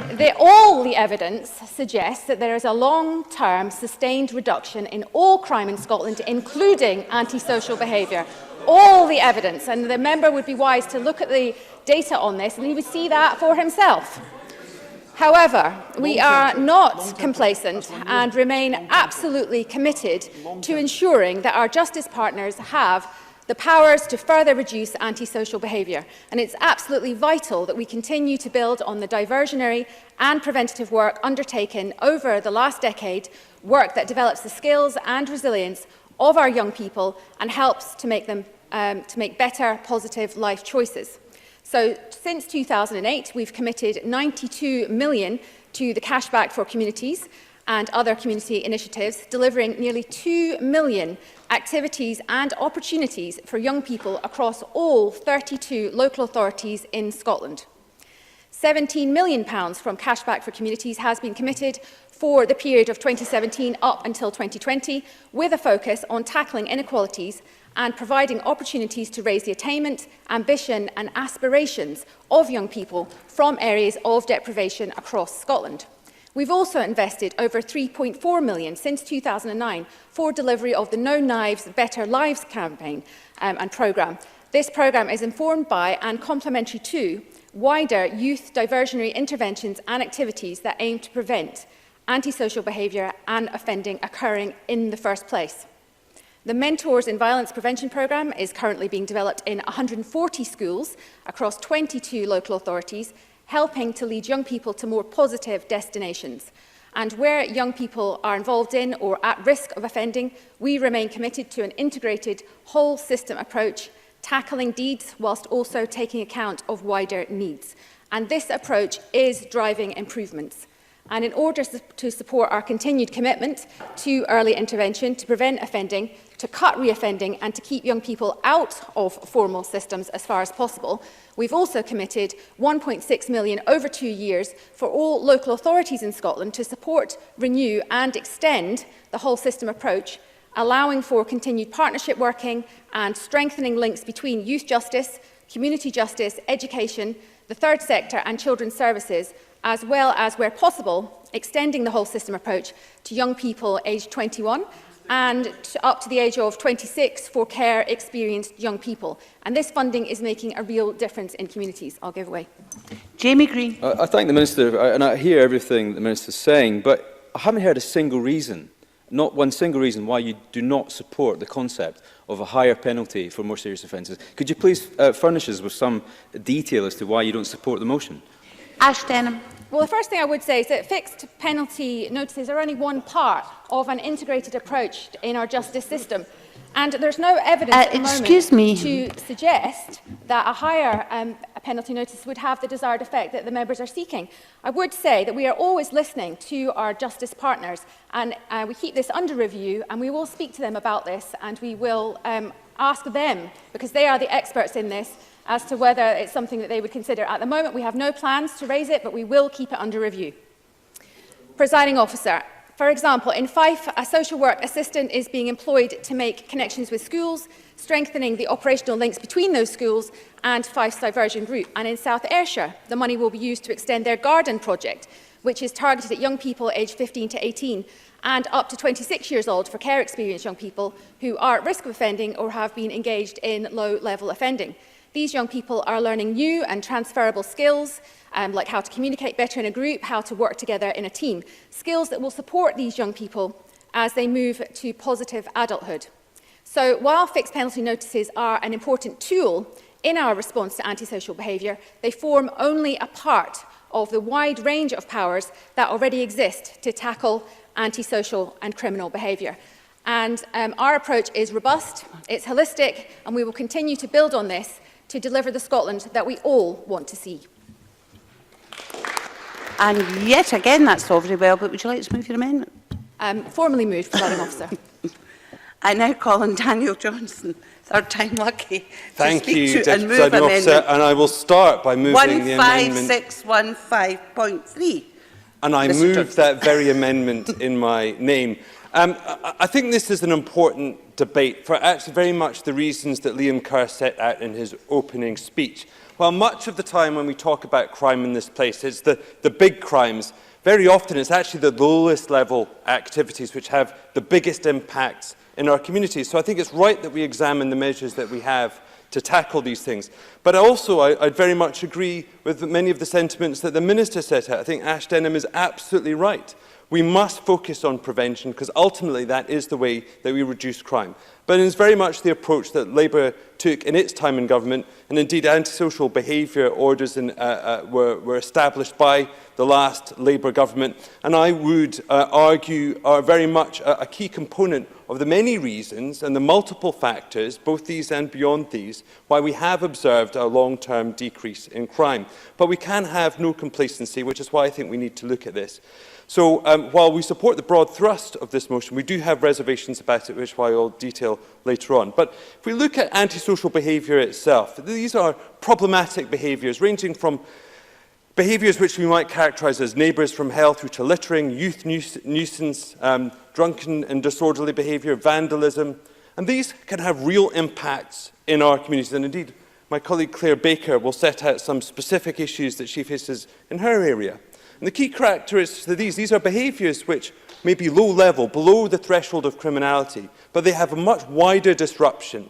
And more importantly, can lead to a context that does lead to wider criminality, both in terms of the context that provides, but also in terms of the individual, that these can be precursor behaviours that go on to criminality. That's why we do need to equip our police with the tools that they need to make those early interventions so that they can intervene with behaviour before it reaches that criminal threshold, but nonetheless is problematic. Indeed, what we must have is a robust approach to crime, but that we must also have a robust approach to tackling those underlying issues. Or if I could quote a certain former Labour Shadow Home Secretary, we must be tough on crime, but also tough on the causes of crime. But that approach very often overly focuses on that first element of that phrase, and we must look at the causes, and look at those causes both in terms of the social impacts, which I'll go into in a moment, but also the evidence. And I think the evidence is an important part here, because these are orders which are widely used. They are effective as far as we can tell. Indeed, 50% of police disposals of this antisocial behaviour. But we do lack a kind of clear evidence in terms of the impact that they have in detail. And indeed, we have seen recent declines. And I think I would urge the government to have a more in-depth look at why that has been declining and whether or not we could improve them. But the most recent study that we have is the Scottish Government review into fixed penalty notices in 2009. And indeed, the police reported that they felt they were useful and proportionate. And indeed, 83% of the responses from the police said that they save time. So from that perspective, they are clearly, have a role and that they are effective, but I think we do need further evidence.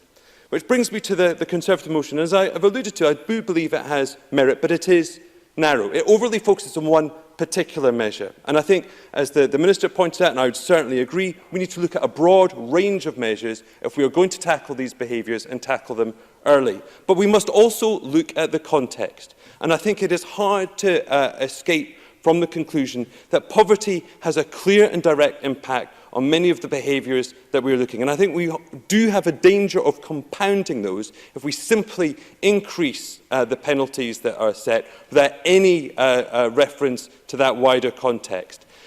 You know, there is no evidence that crime is simply a cost-benefit calculation by criminals. I think that's a very dangerous assumption. So we have to look at other measures and we have to look at causes. That's why our amendment acknowledges the role of these measures, but also looks to examine a wider context and to consider those things in the round. And in particular, I wanted to highlight diversion tactics and policies which can be used by the police.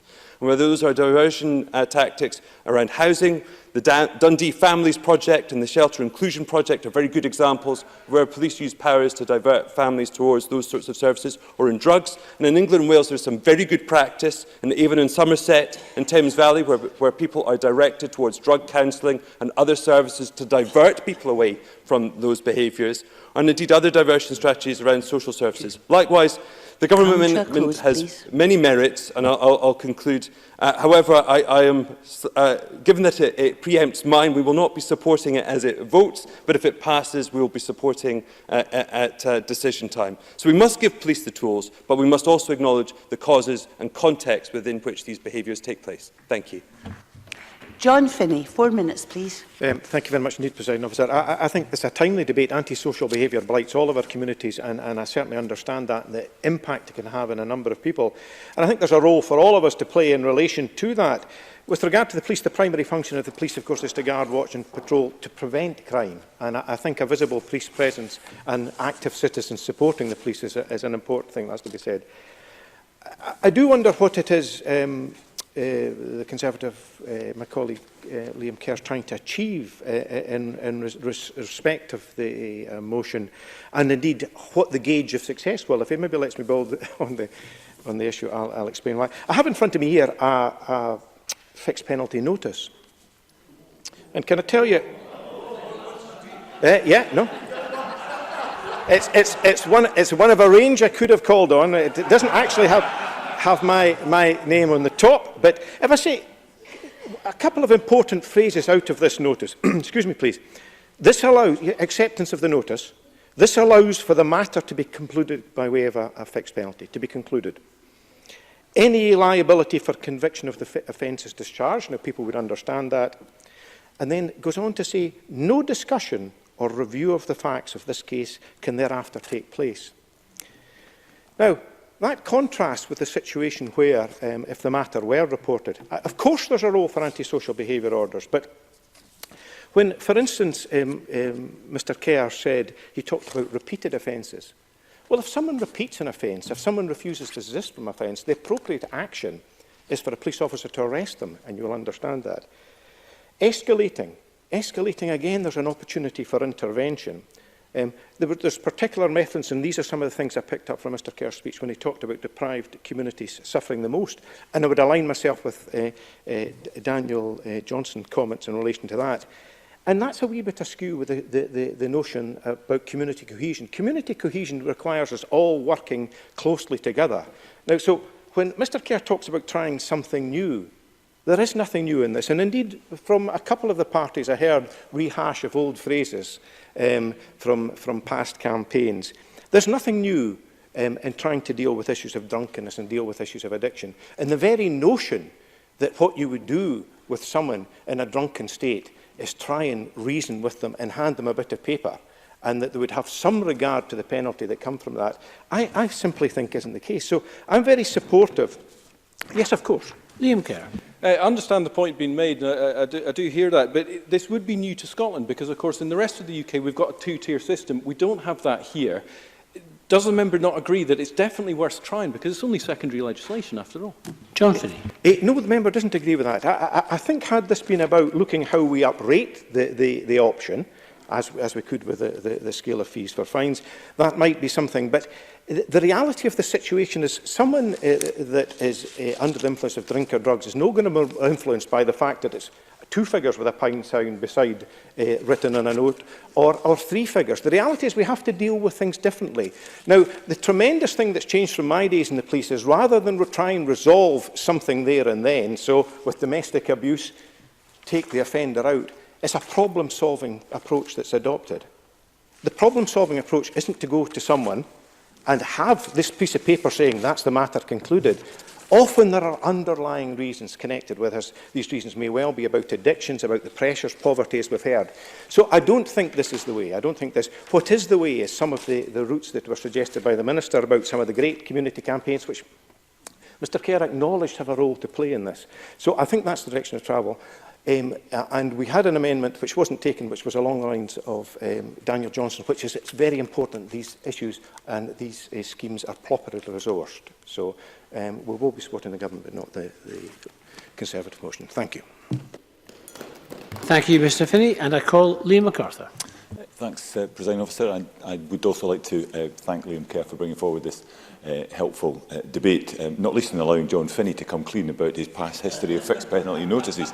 But I very much agreed with much of what John Finney had to say. I think we all agree that where antisocial behaviour burdens or indeed blights the communities, our justice system needs to be equipped to handle it appropriately. I'm also grateful for the opportunity to reiterate for the record my thanks to the police, local authority staff and the many organisations that exist the length and breadth of the country for the work that they do to combat antisocial behaviour. Every day, officers are confronted with complex judgment calls, drawing on their training, experience and discretion. Fixed penalty notices are part of their toolkit. Indeed, until recently, they were so significant that they were far and away the most widely utilised police disposal.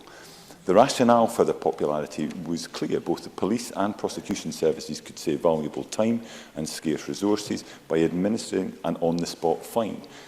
5 years after fixed penalty notices were created, time savings were described by officers as, quote, the most apparent and significant benefit of FPNNs. But of course, diverting people from our courts doesn't only free up time, as Daniel Johnson and others have referred to, and as the amendments accepted today suggest. They recognise the value of early intervention, preventative and diversity measures, raising the age of criminal responsibility as well. Where possible, keeping people away from court in the first place is the best way to avoid them descending into repeat offending behaviour. So, Presiding Officer, the rationale and evidence for fixed penalty notices is clear. Others have spoken about the context, but I think it does bear repeating. Reports of many offences, in a second, offences covered by fixed penalty notices have decreased. Data published just yesterday showed recordings of breach of the peace have reduced by 43% in the last 10 years. Drunkenness and other disorderly conduct fell by 72%, and other figures follow a similar suit. Liam Kerr. Thank you. I'll be very brief. Just if you accept the principle of the fixed penalty notices, do you accept the principle that we should have 2 tiers and put it up? I'll come to the point about increasing the fixed penalty notices, because I share I think the uncertainty that a number of colleagues have expressed about where precisely the Conservatives are wanting to go with this motion. Officers appear to be moving towards more lenient disposals. Fixed penalty notices have reduced. Recorded police warnings have been introduced. And this option was described by Police Scotland as, quote, the first step in a 3-tiered disposal process. So that tiering already exists. There are important considerations in this context, in this debate. It's not to say that we shouldn't be keeping matters under review, but I'm unclear as to the purpose precisely of what the Conservative motion is calling for. Is the proposal to apply a higher penalty in every case to reflect that some of them are, quote, more serious? Or does it propose a 2-tier system with a range of fine levels within it? If so, where would the line be drawn for malicious behaviour, breaking alcohol bylaws or persistent singing? There would need to be transparency and predictability. And at what point does a low-level antisocial offence become a serious low-level antisocial offence? Because the purpose of fixed penalty notices is to be an on-the-spot fine for a minor offence. If behaviour fell into a new, more serious grouping, then police officers already have the discretion and power to escalate matters, referring someone, for example, to the Procurator Fiscal. Presiding Officer, as I said earlier, there is value in review and reflection. I'm not opposed to a higher level of fixed penalty notice. Certainly, they should be enabled to keep pace with the rate of inflation. If there is an argument for increases, then it will be borne out in consultation and discussion with the professionals on the front line. However, at this point, it seems that more evidence is required before Parliament commits itself to what the Conservatives are proposing. Thank you. Thank you very much. And I now call Maurice Corrie to be followed by Rona Mackay. Maurice Corrie. Thank you, Presiding Officer. I welcome our party's business debate today, and I also fully support Liam Kerr's motion. Antisocial behaviour is a worrying and rising problem in Scotland. We must recognise its impact on our communities, and for this is how we work out the best solutions. With my role in community safety, I am keenly aware of the challenges of antisocial behaviour. Incidents of harassment, abuse, bullying and vandalism are far more uncommon. They are everyday occurrences. They are seeing a rise in neighbour disputes and a rise in noise complaints and a rise in disturbances. We cannot underestimate how much this makes people feel. If these offences are ongoing, think of the impact they have on mental health. Antisocial behaviour creates victims out of an ordinary person who have asked for no trouble at all. Where it can start small, it can easily escalate into more serious and offensive behaviour. At its worst, it threatens a sense of community, and for the elderly especially, this can make them feel more vulnerable and isolated. And for those in deprived areas, these disturbances can seem just like a fact of life. In my own area, I have seen the frustration of the fear this problem can cause. In Western Bartonshire, there are over 7,000 antisocial behaviour incidents reported in 2017-18. That means, on average, there are 20 incidents a day in this area alone. Yet, in the same time frame, just a total of 3 antisocial behaviour orders were issued. Furthermore, its local council, controlled by the SNP, hasn't updated its strategy since 2009. And how can that be acceptable? Having a current strategy will answer these offences with a relevant and powerful approach. And therefore, for me, the incidences themselves are not the sole problem. Often the lack of a strong and robust response to this behaviour can worsen the situation. It's another problem in itself. To make our communities truly safer, we need a greater police presence. We cannot deny that our police force is stretched. The pressure they face as police numbers dwindle is surely a warning sign. And without these resources, antisocial behaviour can't be tackled to the extent that it could be. Nuisance offenders can escape through the cracks. I know this frustrates our police officers just as much as it does our communities. It is disappointing to see that the number of special constables have halved in the last 5 years since the beginning of Police Scotland under the SNP. From the veterans' perspective... Yes, I will give way. So the facts of the matter are that actually in the last 10 years in Scotland, police numbers are up 5.6%, but in England, under the Conservatives, they're down 13.8%. Maurice Corrie. They may be up in Scotland, Minister, but the fact is there are far too many on the administrative role and not out on operations facing the facts. From the veterans' perspective, I know that this pathway can be of great benefit, not just to the veterans themselves, but to the local area as a whole. The visibility and presence of these officers provide right at the heart of our communities is invaluable, and our police force is stronger with their assistance. For our constituents, a greater police presence will go a long way to make them feel safer and more secure, and with antisocial behaviour on the rise, surely this is an obvious move. Yes, I'll give way. Bob Doris.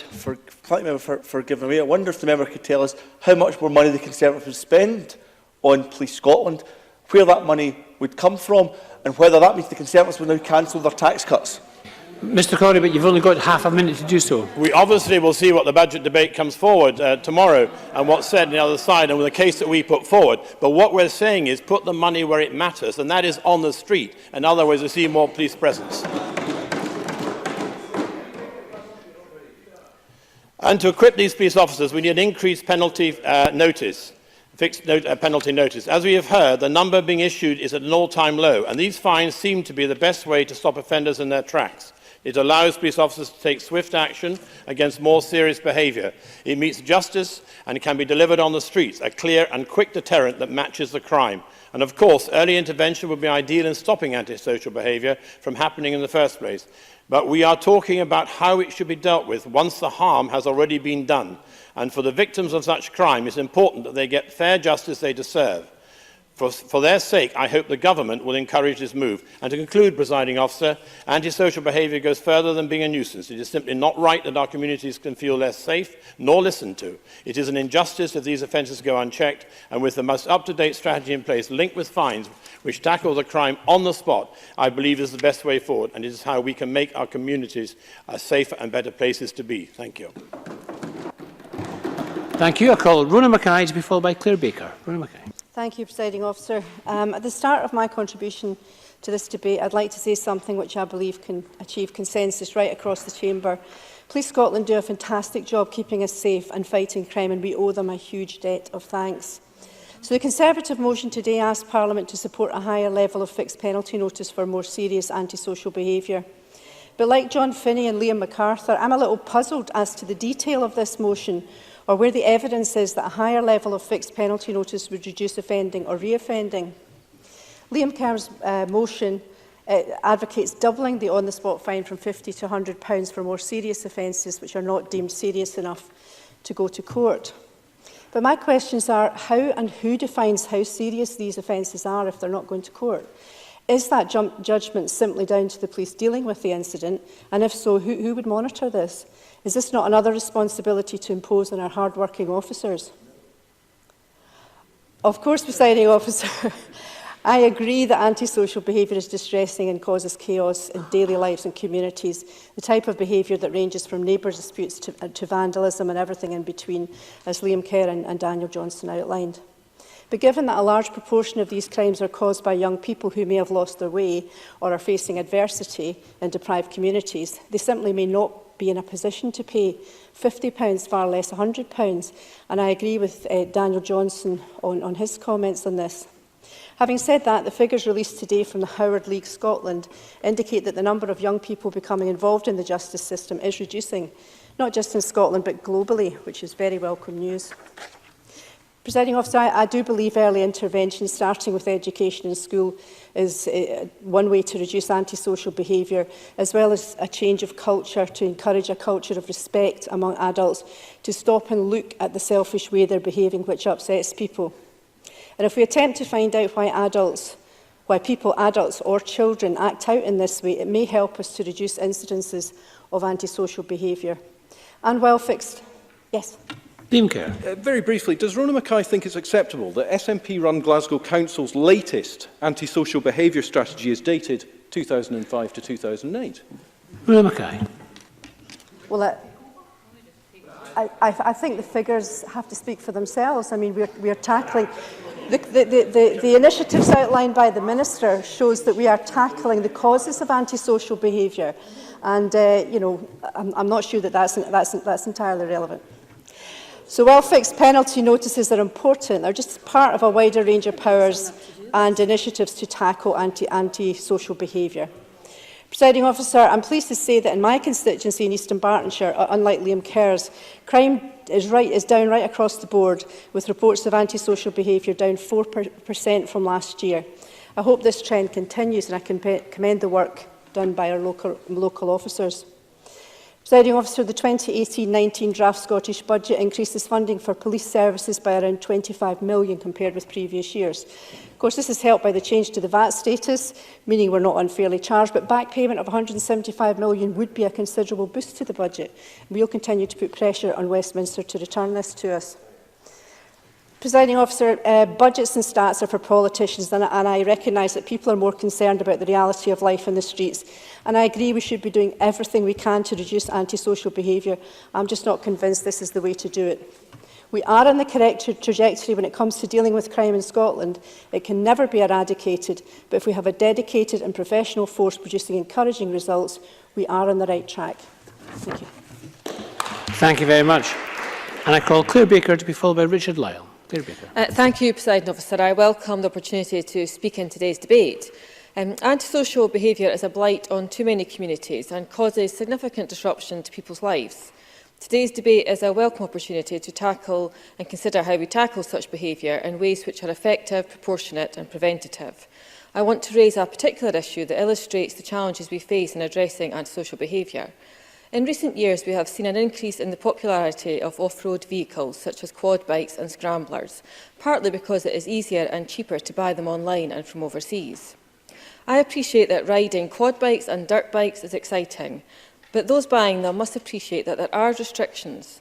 The DVLA is reserved, but consideration should be given to the need for these vehicles to be registered and insured, with appropriate consequences, such as destruction or confiscation of the vehicle, if there is a failure to comply. The influx of vehicles has coincided with a rise in irresponsible behaviour, and that cannot go unchallenged. We have seen in Fife, particularly around the Leavenmouth and Kirkcaldy areas, residents being put at risk in their own streets.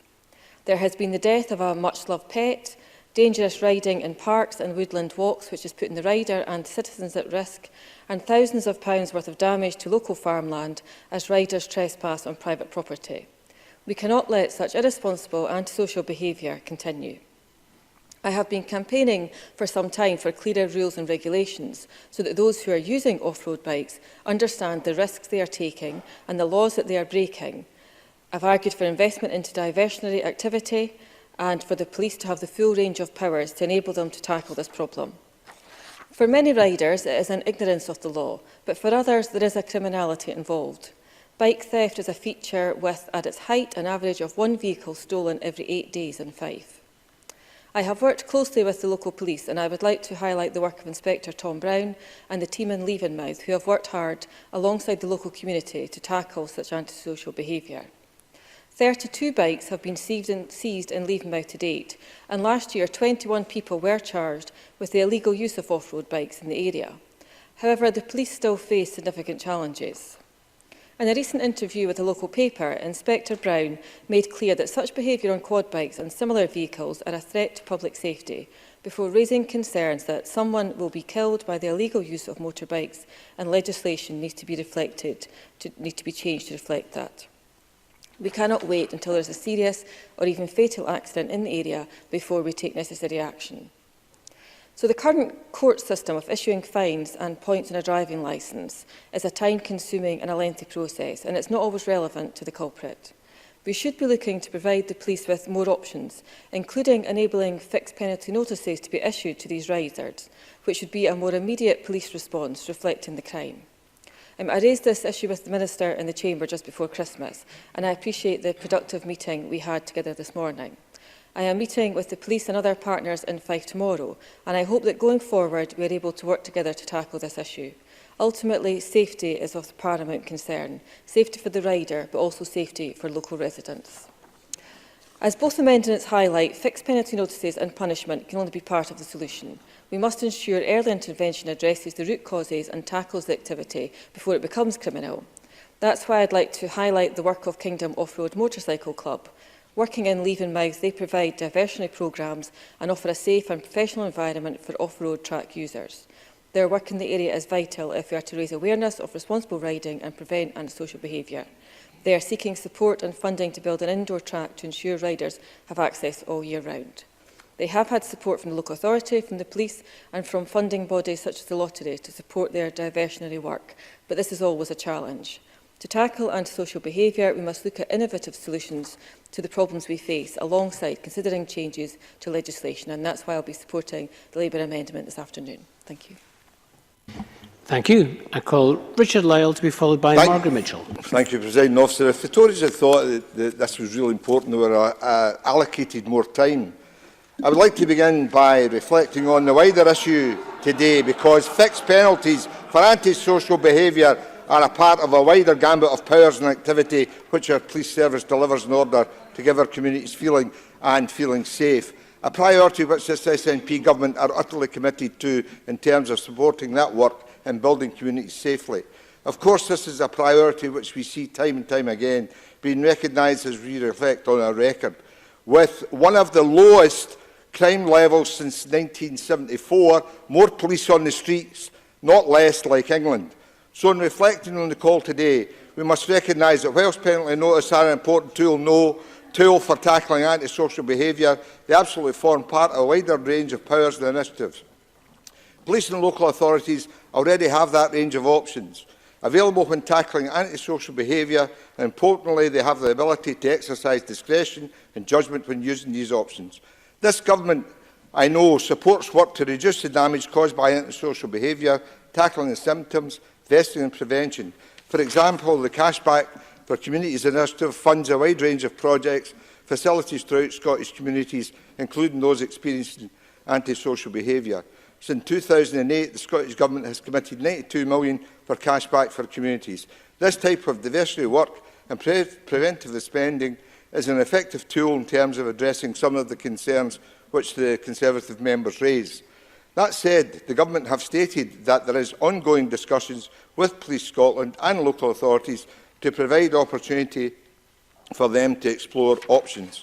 But we must be careful, because there are unintended consequences of what appear to be a quick fix. For example, people committing low-level antisocial behaviour could be given fines they can't afford to pay and therefore get caught up in the justice system. And we don't want this for people we represent.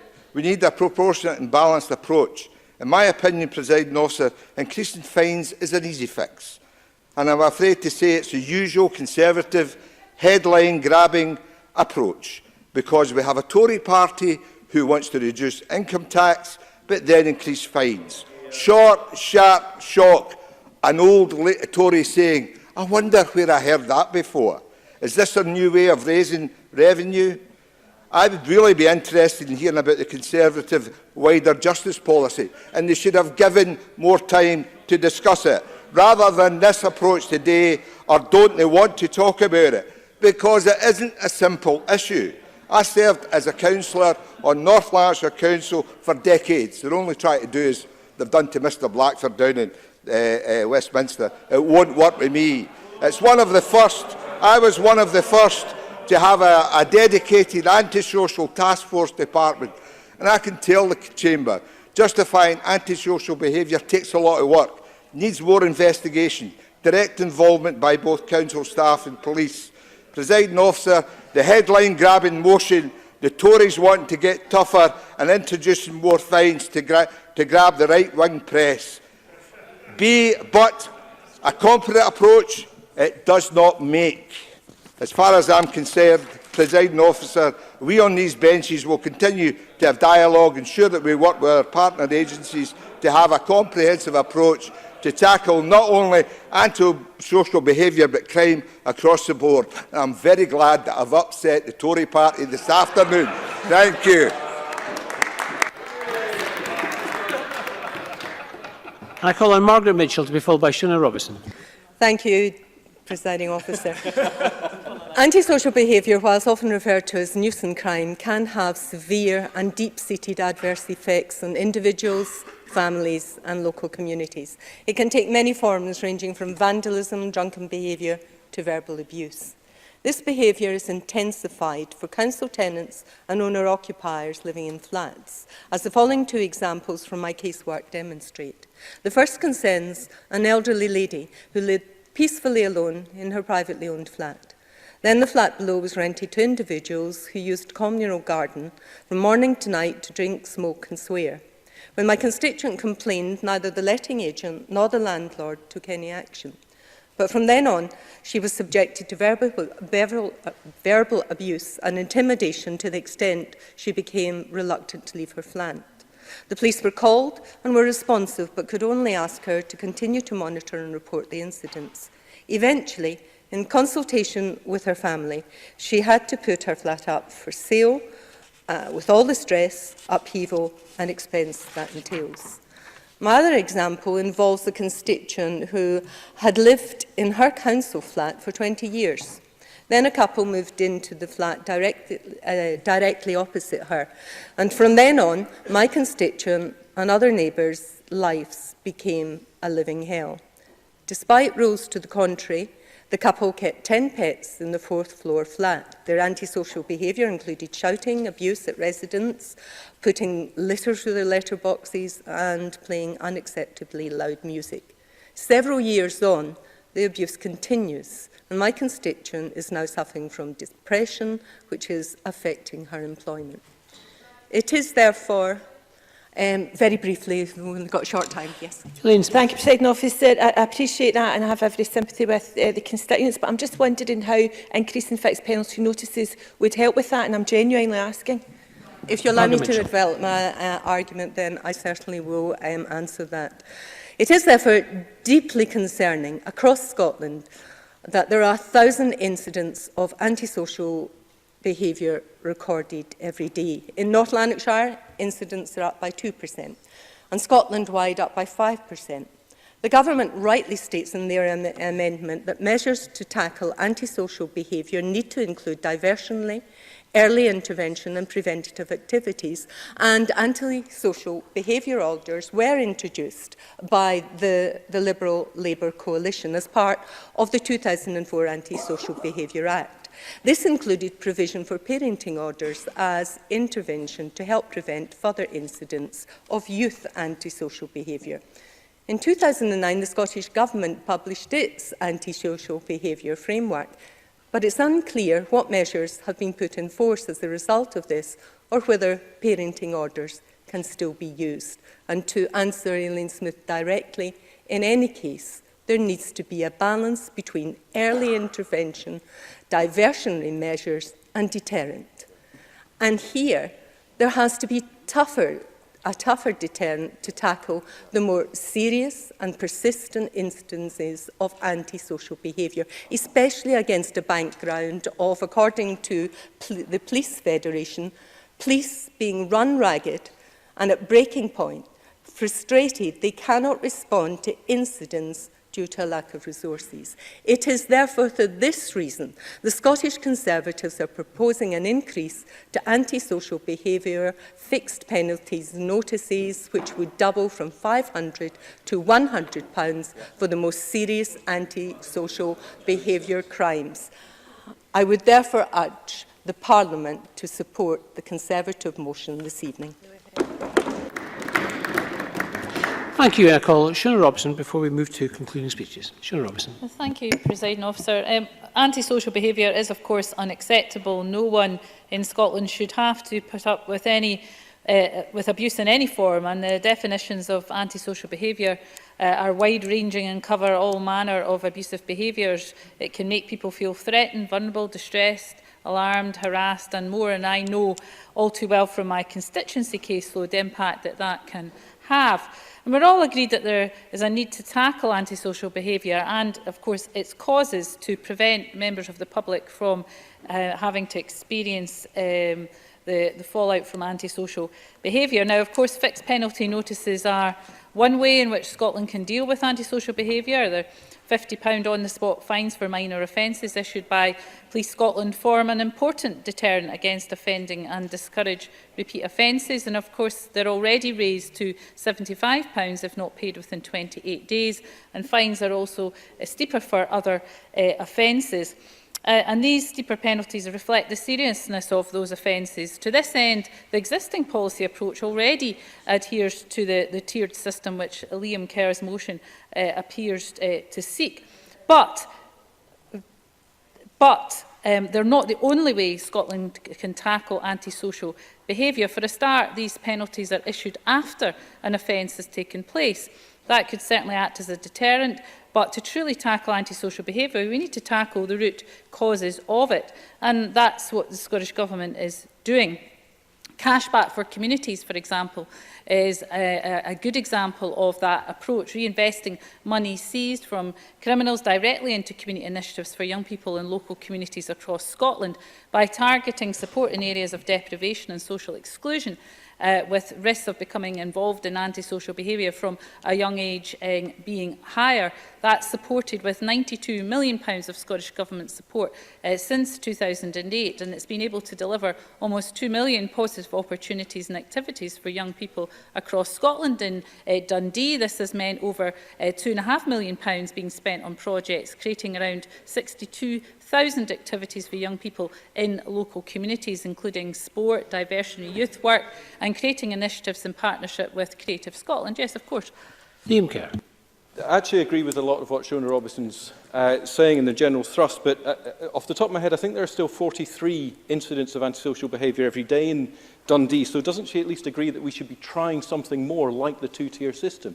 Shona Robertson. Well, I'm not sure, as many others have said, that there is an evidence base for that working. I think where there is an evidence base is that those diversionary activities and actually tackling the causes of offending actually works. So I think we in this Parliament should follow the evidence. I don't think there is a strong evidence base. But of course, the fixed penalty notices, as I said at the beginning of my speech, are already part of the tools that can be deployed. But I think tackling the causes is absolutely key here.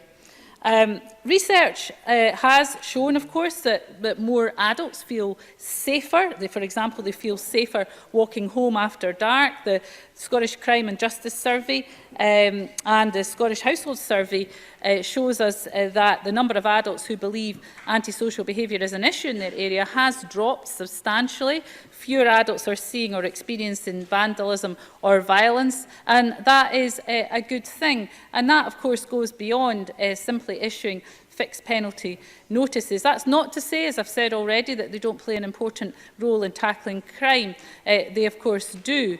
But these other areas are absolutely critical. I think the point has also been made by a number of members that given the age of austerity that we live in, food bank use and rent arrears being up, the rollout of universal credit and its impact, mean that there are for many in areas of deprivation and poverty and those on low income struggling to make ends meet, it could be very difficult for those who have committed an offence to pay a higher fine. And what we don't want, and I'm sure Liam Kerr would accept this, what we don't want is individuals becoming trapped in the justice system and unable to escape it, where we can avoid that. So, yes, of course, fixed penalty notices are issued on a discretionary basis by the police, and that is an important point to remember.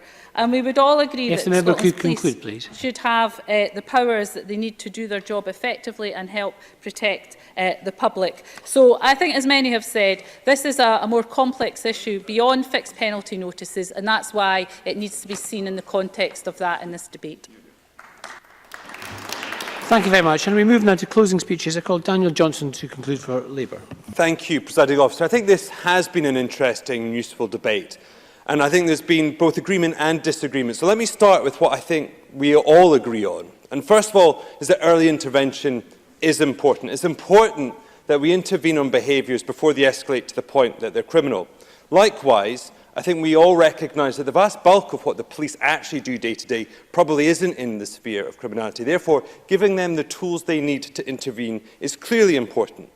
The divergence is whether or not the simple proposal that we have brought forward by the Conservatives this evening is sufficient or evidenced. And I don't think it is evidenced, and it's why I have sought to amend this motion so that it's about considering this, but within a much broader context of other measures that we should, because I don't think that we can support the unequivocally an increase. I think there is a need to review these orders and indeed perhaps a need to look at the level of fines, but not without looking at evidence. And that is where I think the first point of divergence occurs.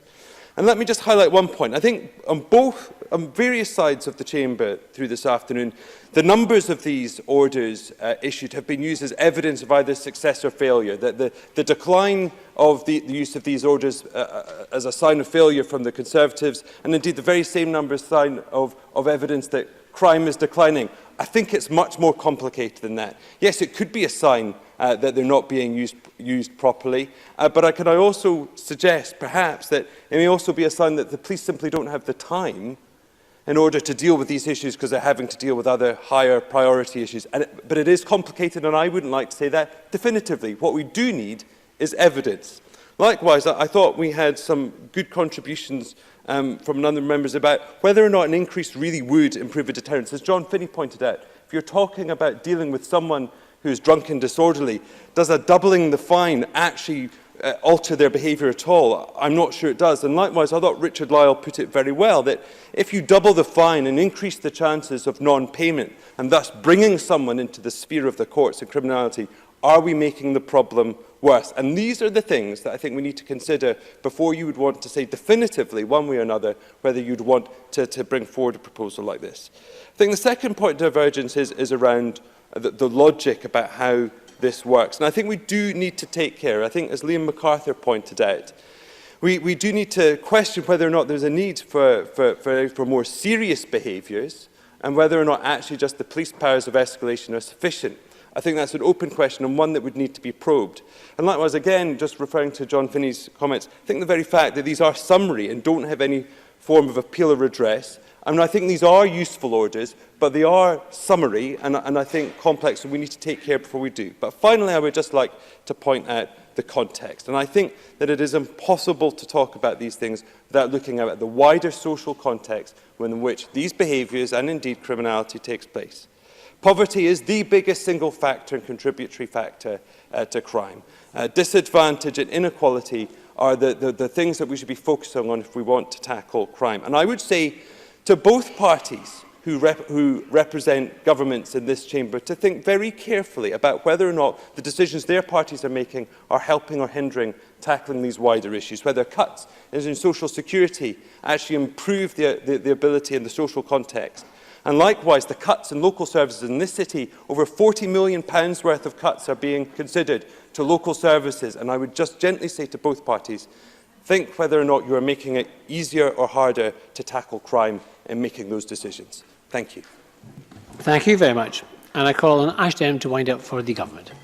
Thank you, Presiding Officer. And I've listened to this afternoon's discussion with great interest, and I'm pleased that there is so much commitment across the Chamber to tackling antisocial behaviour, although there is some divergence, as outlined by Daniel Johnson, in the ways to do that. I, like others in the Chamber this afternoon, I'm not entirely clear on what the Conservatives are suggesting. There was quite a lack of detail in their proposal put forward this afternoon. Liam Kerr's motion suggests that a higher level of fixed penalty notice for more serious antisocial behaviour, as he describes it, but many, if not all, acts that could be referred to as more serious antisocial behaviour are, in fact, already likely to attract criminal charges, which, in those cases, would be the appropriate police response.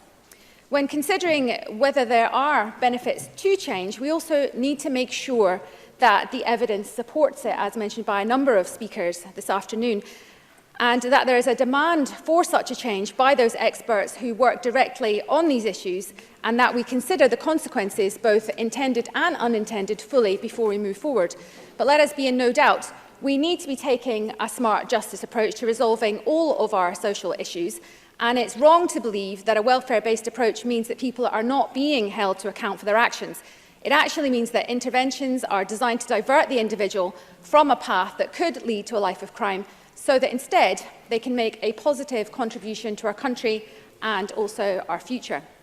Fixed penalty notices have a role to play here, of course, but let us first and foremost be clear that our aim is to apply the intervention which will have the best outcome for society as a whole. So, statistics published yesterday on criminal proceedings in Scotland show a further decline in the use of antisocial behaviour fixed penalty notices. And while operational policing is, of course, a matter for Police Scotland and prosecution policy is a matter for the Crown, those who work closely with Police Scotland to ensure effective approaches in enforcing justice are taken. Such a decrease may indicate that our justice partners are looking at other ways to deal with and tackle antisocial behaviour. And it's absolutely right that partners should look at the effectiveness of different approaches and adjust these when more effective interventions are identified.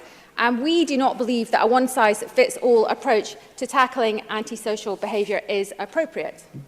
Liam Kerr. Thank the Minister for taking the intervention. Minister, there were 41,500 incidents of antisocial behaviour in Edinburgh last year. That is 2,000 more than the previous year. Does the Minister think that's acceptable? And if not, shouldn't we at least try a two-tier approach? Minister. Again, the lack of clarity on the Conservative proposals mean it's not something we could support at this point. I have some issue with the statistics that many across the Conservative benches are using this afternoon, because I cannot see that in my own statistics.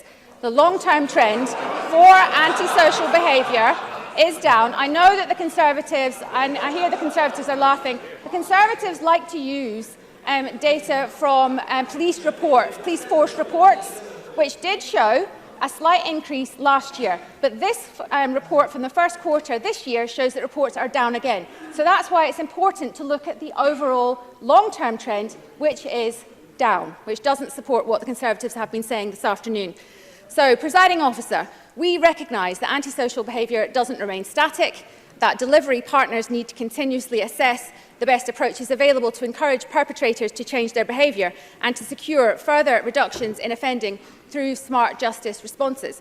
And again, I can assure the Chamber that we remain absolutely committed to ensuring that police and local authorities have the power and resources to further reduce antisocial behaviour, which is why our approach to tackling antisocial behaviour is constantly kept under review. However, we remain confident that maintaining the focus on prevention and continuing to support delivery through partnership of the antisocial behaviour framework and the many other initiatives that are being taken forward by our partners in communities across Scotland will provide the best chance of improvement for the quality of life for everybody in all of our communities.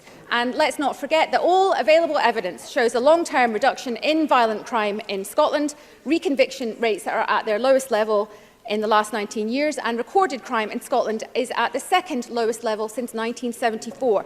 And these achievements are the result of taking a smart justice approach, an approach that is based on evidence, it's based on partnership working, recognising that one size does not fit all, and that delivering positive outcomes for communities and society as a whole is what will deliver the Scotland that we all want to see. Thank you very much. And I call on Michelle Ballantyne to conclude our debate. Michelle Ballantyne. Thank you, Presiding Officer. My colleague Liam Kerr brought his motion before this chamber today for one simple reason. Antisocial behaviour is rising and is not a victimless crime. Every day across Scotland, people of all ages are experiencing irritation, frustration, and in some cases fear, because individuals feel free to impose their socially unacceptable behaviours on others with impunity. Margaret Mitchell gave 2 examples of how antisocial behaviour can destroy lives.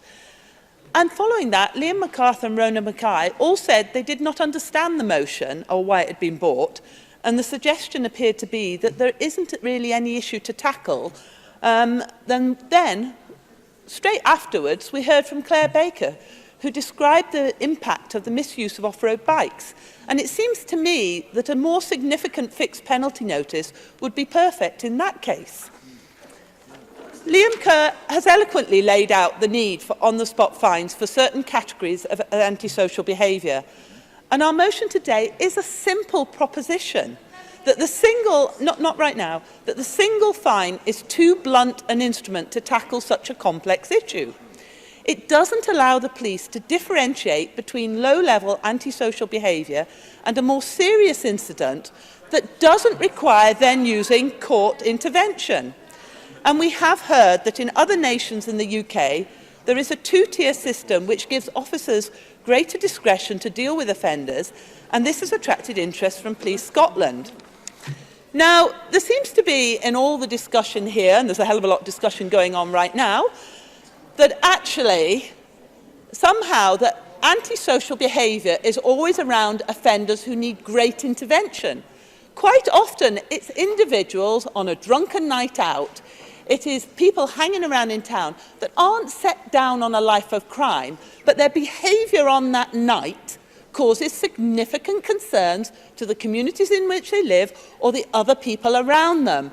And actually, the whole point about fixed penalty notices is that it sends them a clear message on that day, without any subsequent consequences, that they should not behave like that. Yes, okay. Minister Ashton. I would just like the member to explain in clear details that the whole chamber can understand, she can lay out the evidence, why increasing the penalty would make any difference in the way that she's suggesting to the level of antisocial behaviour. And if the chamber would listen, that would also be helpful. Michelle Ballantyne. Yes, wouldn't it just? Okay, Police Scotland statistics. You probably don't have these in front of you from what you said earlier. 343,570 incidents for antisocial behaviour in the last year. That's 940 incidents a day. So can we really argue that there needs no action whatsoever? And according to the Scottish Crime and Justice Survey, 63% of all crimes in Scotland go unreported. So if that is correct, and I'm sorry if you don't have that figure in front of you, then what we are seeing in the official figures for antisocial behaviour is only the tip of a very large iceberg. Presiding Officer, of course it's important to remember that antisocial behaviour is closely linked to other factors in our communities. And Daniel Johnson talked a lot about that in his contribution, as indeed did the Minister in her opening remarks. And she talked about the benefit of early intervention. Well, I can tell the Minister that I was one of the original members of the early and effective intervention team in my local area. So I have no problem supporting what the government has done around that. It does work, and it is a super process for taking people who are on the edge of early crime into a system that will prevent them going down the crime route. That is not what this motion is about. This motion is about those one-off antisocial behaviours where people need to understand that it is not acceptable. Now, I suspect I'm going to run out of time the way things are going, because this has all dragged on somewhat. I think that really, in summing up of this, I understand that across the chamber, people are arguing that they're a wee bit confused, they don't really understand this. So can we bring it back to a point of clarity? We do have an antisocial behaviour problem in Scotland. In fact, most countries do. This is about whether we can tackle it effectively.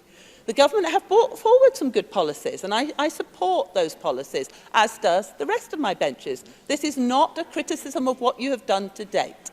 This is about how the police on the ground can tackle incidences of antisocial behaviour without dragging them into the court system, without making them part of an early and effective intervention system. This is about sending a clear message to those off-road bikers: you do not come here again, you do not do this again.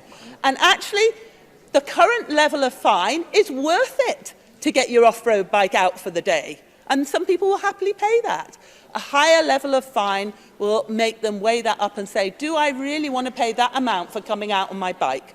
That is the point of this motion. We are asking the government to support raising or having a higher level of fine that is appropriate for antisocial behaviour. It is a simple ask.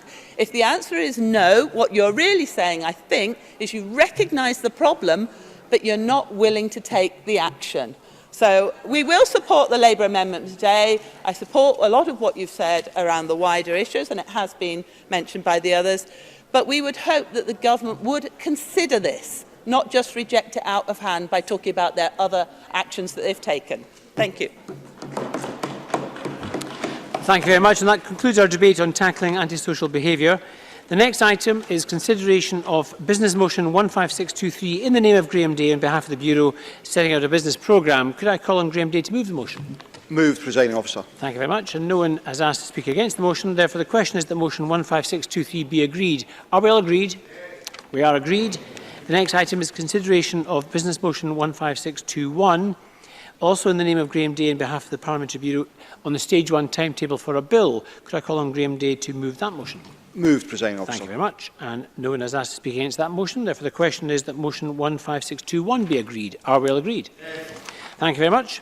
The next item is consideration of Bureau Motion 15622 on approval of an SSI. And again, could I ask Graham Day to move this motion on behalf of the Bureau? Moved, Presiding Officer. Thank you very much. Now we come to decision time. The first question today is that Amendment 15607.2 in the name of John Swinney, which seeks to amend motion 15607 in the name of Liz Smith on the presumption to mainstream, be agreed. Are we all agreed? Yes. We are agreed. The next question is that Amendment 15607.1 in the name of Ian Gray, which seeks to amend the motion in the name of Liz Smith, be agreed. Are we all agreed? No. We're not agreed. We'll move to a division on that motion and amendment, and members may cast their votes now.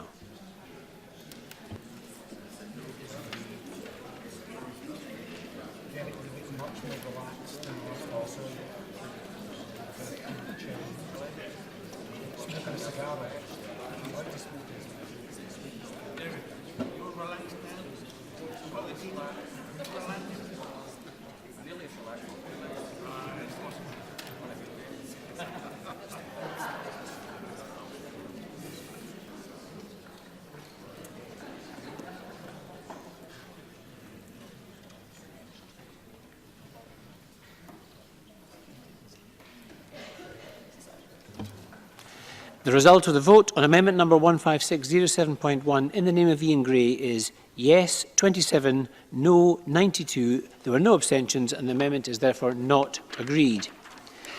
The next question is that motion 15607 in the name of Liz Smith as amended on the presumption to mainstream be agreed. Are we all agreed? Yes. We are agreed. Now, in the fourth question, I would remind members that if the amendment in the name of Ash Denham is agreed, then the amendment in the name of Daniel Johnson will fall. The question is that Amendment 15615.2 in the name of Ash Denham, which seeks to amend motion 15615 in the name of Liam Kerr on tackling antisocial behaviour, be agreed. Are we all agreed? Yes. We're not agreed. We'll move to a vote. Members may cast their votes now.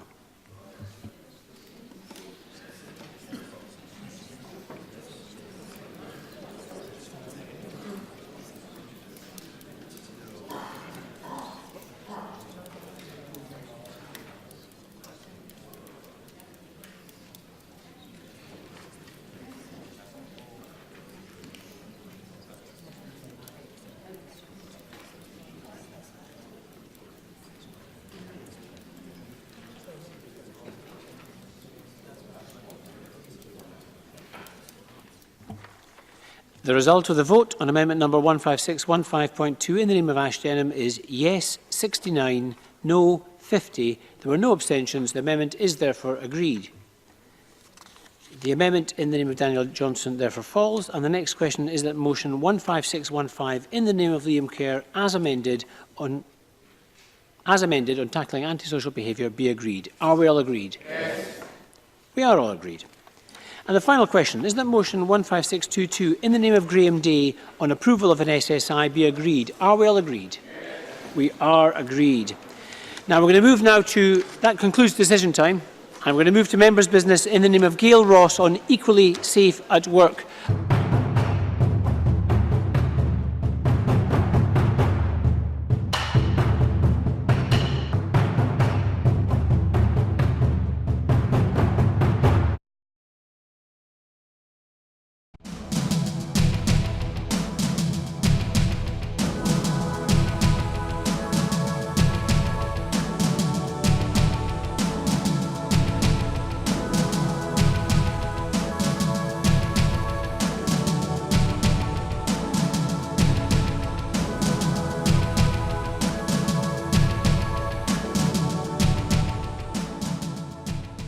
Well, it's lovely to be out on such a sunny evening in Edinburgh, but it's a shame that we have to be out tonight protesting against the two-child cap and the rate clause, well more than a year since Alison, my colleague at Westminster, first spotted it in the small print of a Tory budget.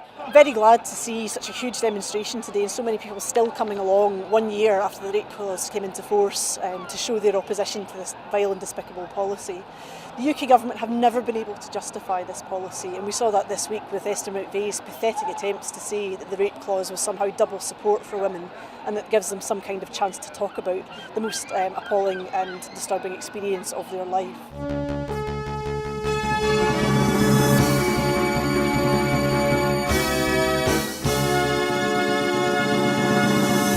As you can see behind me, we're at the very beginning of the All Under One Banner rally. You can obviously hear the pipers behind me as events are about to kick off.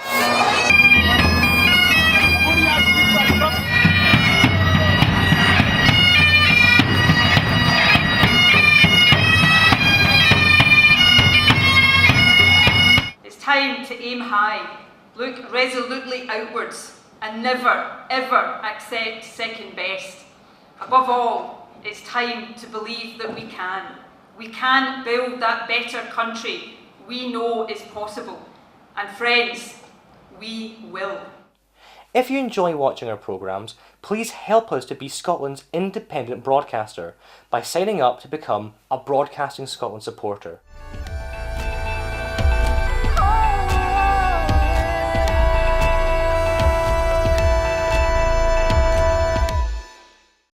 Wherever you stand, get the fresh view of what's happening in Scotland with iScot. Celebrate everything about our country with intelligent, in-depth insight from lifestyle, culture to puzzles, and all the opinions you'll need. Whether it's digital or by post, subscribe now to iScot.